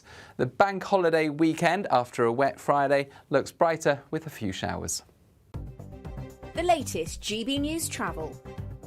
Good afternoon, I'm John Vincent. Queues on the M1 northbound in West Yorkshire. It's been closed for a medical emergency between junction 44 Leeds South and 45 Leeds Cross Green. Surrounding routes looking very congested. It's also slow on the opposite carriageway due to onlookers. Queues in Somerset on the M5 southbound. It's all due to an earlier accident between junction 19 Portishead and 20 for Clevedon. Delays on the M3 southbound in Hampshire. 2 lanes closed for an overturned vehicle between junction 9, the Winnell roundabout, and 10 for Winchester. We're also seeing traffic queuing on the A34 and queues on the M4 westbound in London. There's a lane blocked for a broken down car just after junction 2 for Brentford. Congestion going all the way back through Chiswick to the Hogarth roundabout. And that's the latest traffic and travel news. You can stay up to date throughout the day by visiting our website gbnews.com. Hey, welcome back to Good Afternoon Britain. It is now 2:40. Now, we have 2 breaking news stories to bring you for the rest of the hour. One, we have the very sad confirmation that 2 bodies have now been recovered from the sunken yacht, bringing the death toll to 3, as we understand. And also this murder investigation that's been launched in Leeds. A delivery driver, his van, attempted theft of his van. He tried to save it. He tried to get back in the van, but sadly was brought to his death. So a murder investigation up in Leeds. Our reporter will be on the scene for that as well. We're going to be taking you to both those scenes in the next few minutes. But before that, we're going to go to Martin Daubney, who is up at 3. Martin, what's coming up on your show? Well, as all the latest breaking news, I'm joined today by two extraordinary GB News viewers with the People's Channel. The first, Paul Durrant, a 78-year-old granddad who's on a hunger strike because of the state of broken Britain, illegal immigration, axing the winter fuel allowance and two-tier justice. He says he's prepared to die for his cause. He'll join me today in the studio and we will make sure that this government hears his message. Our second viewer, Jess, was so concerned about the proliferation of 20 mobile phone shops in her hometown of Reading. She made a video about it, asking what on earth is going on. The truth is shocking. A web of money laundering and people too afraid to speak the truth. That's all coming up 3 till 6. Well, look, Martin, that's going to be an absolutely fantastic show. Aside from all the breaking news you said there, two really important stories that I know are, bang in line with exactly what GB News viewers and listeners care about. So make sure that you keep it GB News for Martin Daubney, 3 till 6 p.m. But look, let's just crack on a little bit with one of the developing stories that we're bringing in right now. Police have launched a murder investigation after a delivery driver was killed trying to stop the alleged theft of his own van in Leeds yesterday evening. Yes, the victim is believed to be a man in his 40s. He's not yet been named by the police. Well, GB News reporter Anna Riley is now on the scene for us in Leeds. And Anna, this is an absolutely astonishing case that cuts right to the very heart of lawless Britain at the moment, doesn't it? This was, well, not quite broad daylight, but I suppose it was really 6:45 p.m. last night in a residential area. What do we know?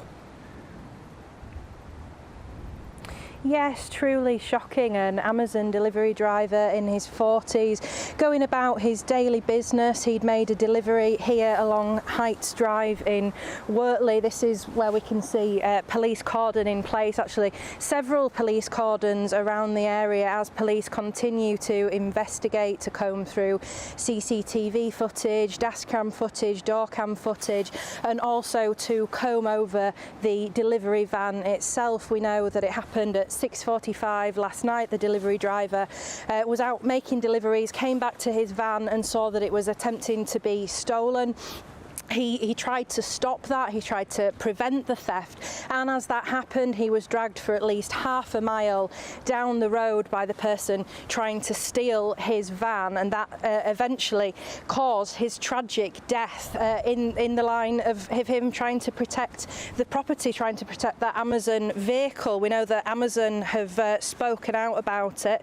They've said it's a terrible incident and our thoughts and deepest sympathies are with the delivery drivers, loved ones, families and colleagues, and that they'll do anything that they can to assist police in their investigations. We know that the victim's family have been informed. The victim has not been yet named, and of course that manhunt continues for the person responsible in this murder probe. The senior investigating officer for West Yorkshire Police, Detective Chief Inspector James Entwistle, has said that the investigation remains at an early stage, but based on what police currently know, it appears to be a truly shocking incident where the victim has been killed while going about his business as a parcel delivery driver. His family have been informed. They're completely devastated about what has happened, and that police are working to support them in this difficult time and are doing everything that they can to try and get them the answers that they need, carrying out extensive inquiries to establish the full circumstances and to identify the person whose incredibly dangerous actions have been responsible for causing his death. Police also say they've spoken to a number of witnesses. We know that in the aftermath of the incident, residents living around here tried to come to the aid of the delivery driver, but he tragically could not be saved. So police doing door-to-door inquiries, also looking at that CCTV footage, and this is something as well that shocked residents here as well. Residents have spoken to media and they've just said it's normally a quiet area and something devastating for them to happen in their community. So yeah, that police cordons remain all around the road in this area as police try and find the ones responsible. Anna, look, thank you very, very much. I know that you're going to be keeping us updated, and hopefully the individual or individuals who are involved in this can be apprehended as quickly as possible, and Anna Riley will have all of the important updates for us right here on GB News. Thank you. Look, when we come back, we will actually have some more information now on another very serious breaking story for you, which is the recovery of 2 bodies from that super yacht in Sicily. One of those bodies has been reported to be that of a large male, a well-built man. Hopefully we can get a bit more information for you on that, and we're going to take you right to the scene with our reporter Adam Cherry, so stay tuned.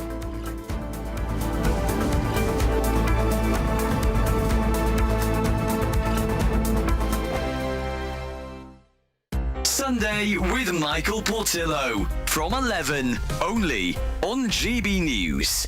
Joined now by the founder of Quintet London, Tamta Musulishvili, who channels her experience and fervour for fashion into her innovative brands which produce artworks on silk. You brought in some lovely things which we'll discuss in just a moment.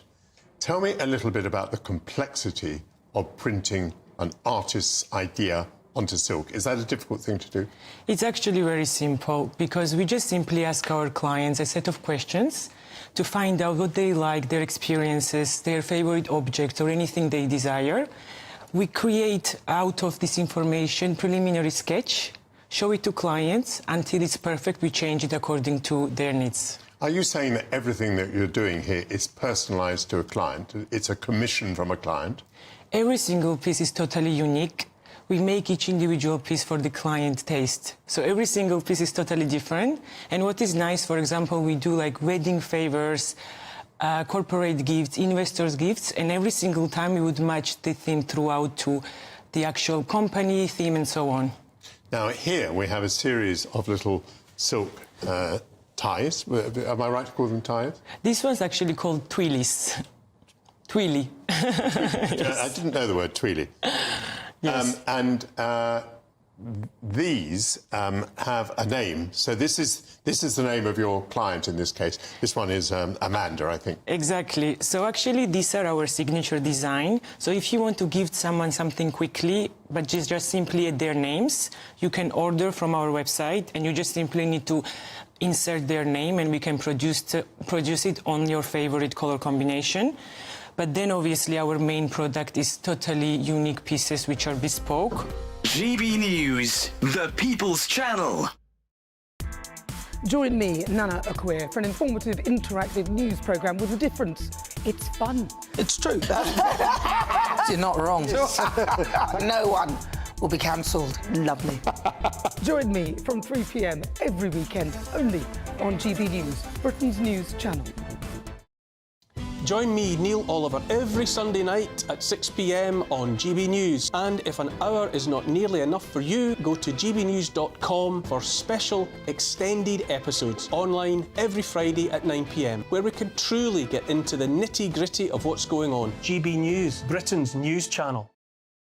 We're proud to be GB News, the People's Channel, and as you know, we always love to hear your views. Now, there's a new way of getting in touch with us at gbnews.com/your-say. By commenting, you can be part of a live conversation and join our GB News community. You can even talk to me, Bev Turner, or any of the members of the GB News family. 2:49. Now, as we were just telling you, we just brought you the news that, according to reports from a source close to the matter, rescue divers have now recovered 2 bodies from the super yacht that sank off Sicily earlier this week. Now, rescue teams did not immediately give the names or the sex of those who drowned. They are the 2nd and 3rd victims of the shipwreck now to be found. Yes, exactly, because the body of the yacht's cook, Ricardo Thomas, was actually located near the vessel shortly after it sank. Just in terms of the latest that we are getting for you now, sources around the scene are telling us that one of the 2 bodies found by divers is that of a heavily built man. This, of course, is not to confirm exactly who that individual is or anything along those lines, but there were numerous different people who remain missing. One of them is Mike Lynch, who is, been in the news quite a lot recently. There's also a lawyer from a prominent law firm as well. Let's cross to Sicily now and speak to GB News reporter Adam Cherry, who has some latest for us. Now, Adam, last time we spoke to you, there'd just been a kind of hive of activity that had taken place there after the discovery of these 2 bodies. What have you got for us? So now the entire pier, clearly locals have heard the news because it's getting very, very busy out here very quickly. The entire pier where the emergency responders had been parked is now completely full. It had been quieter today compared to yesterday. Several ambulances actually have just... OK. These are live images for you of that rescue operation or search operation and recovery operation now, sadly, in Sicily. So previously, earlier on in the day, there was just 1 or 2 boats there, and those boats had actually required the use of a new submersible robot, which was able to spend longer at the bottom of that seabed, more than 50 metres down, than the human beings themselves could, than the divers could, because they were sadly limited to about 12 minutes per dive. Anyway, the developments today have been that they managed to gain access to the boat, they managed to gain access to the hull, and then go from cabin to cabin. And what we're hearing now is that they have sadly recovered 2 bodies, presumably from those cabins. But Adam, we lost you for a second there, but you're saying that actually now what we're hearing is that that area around where you are now is becoming increasingly busy as people are expecting more discoveries, presumably quite soon. Yes, we are expecting more very soon.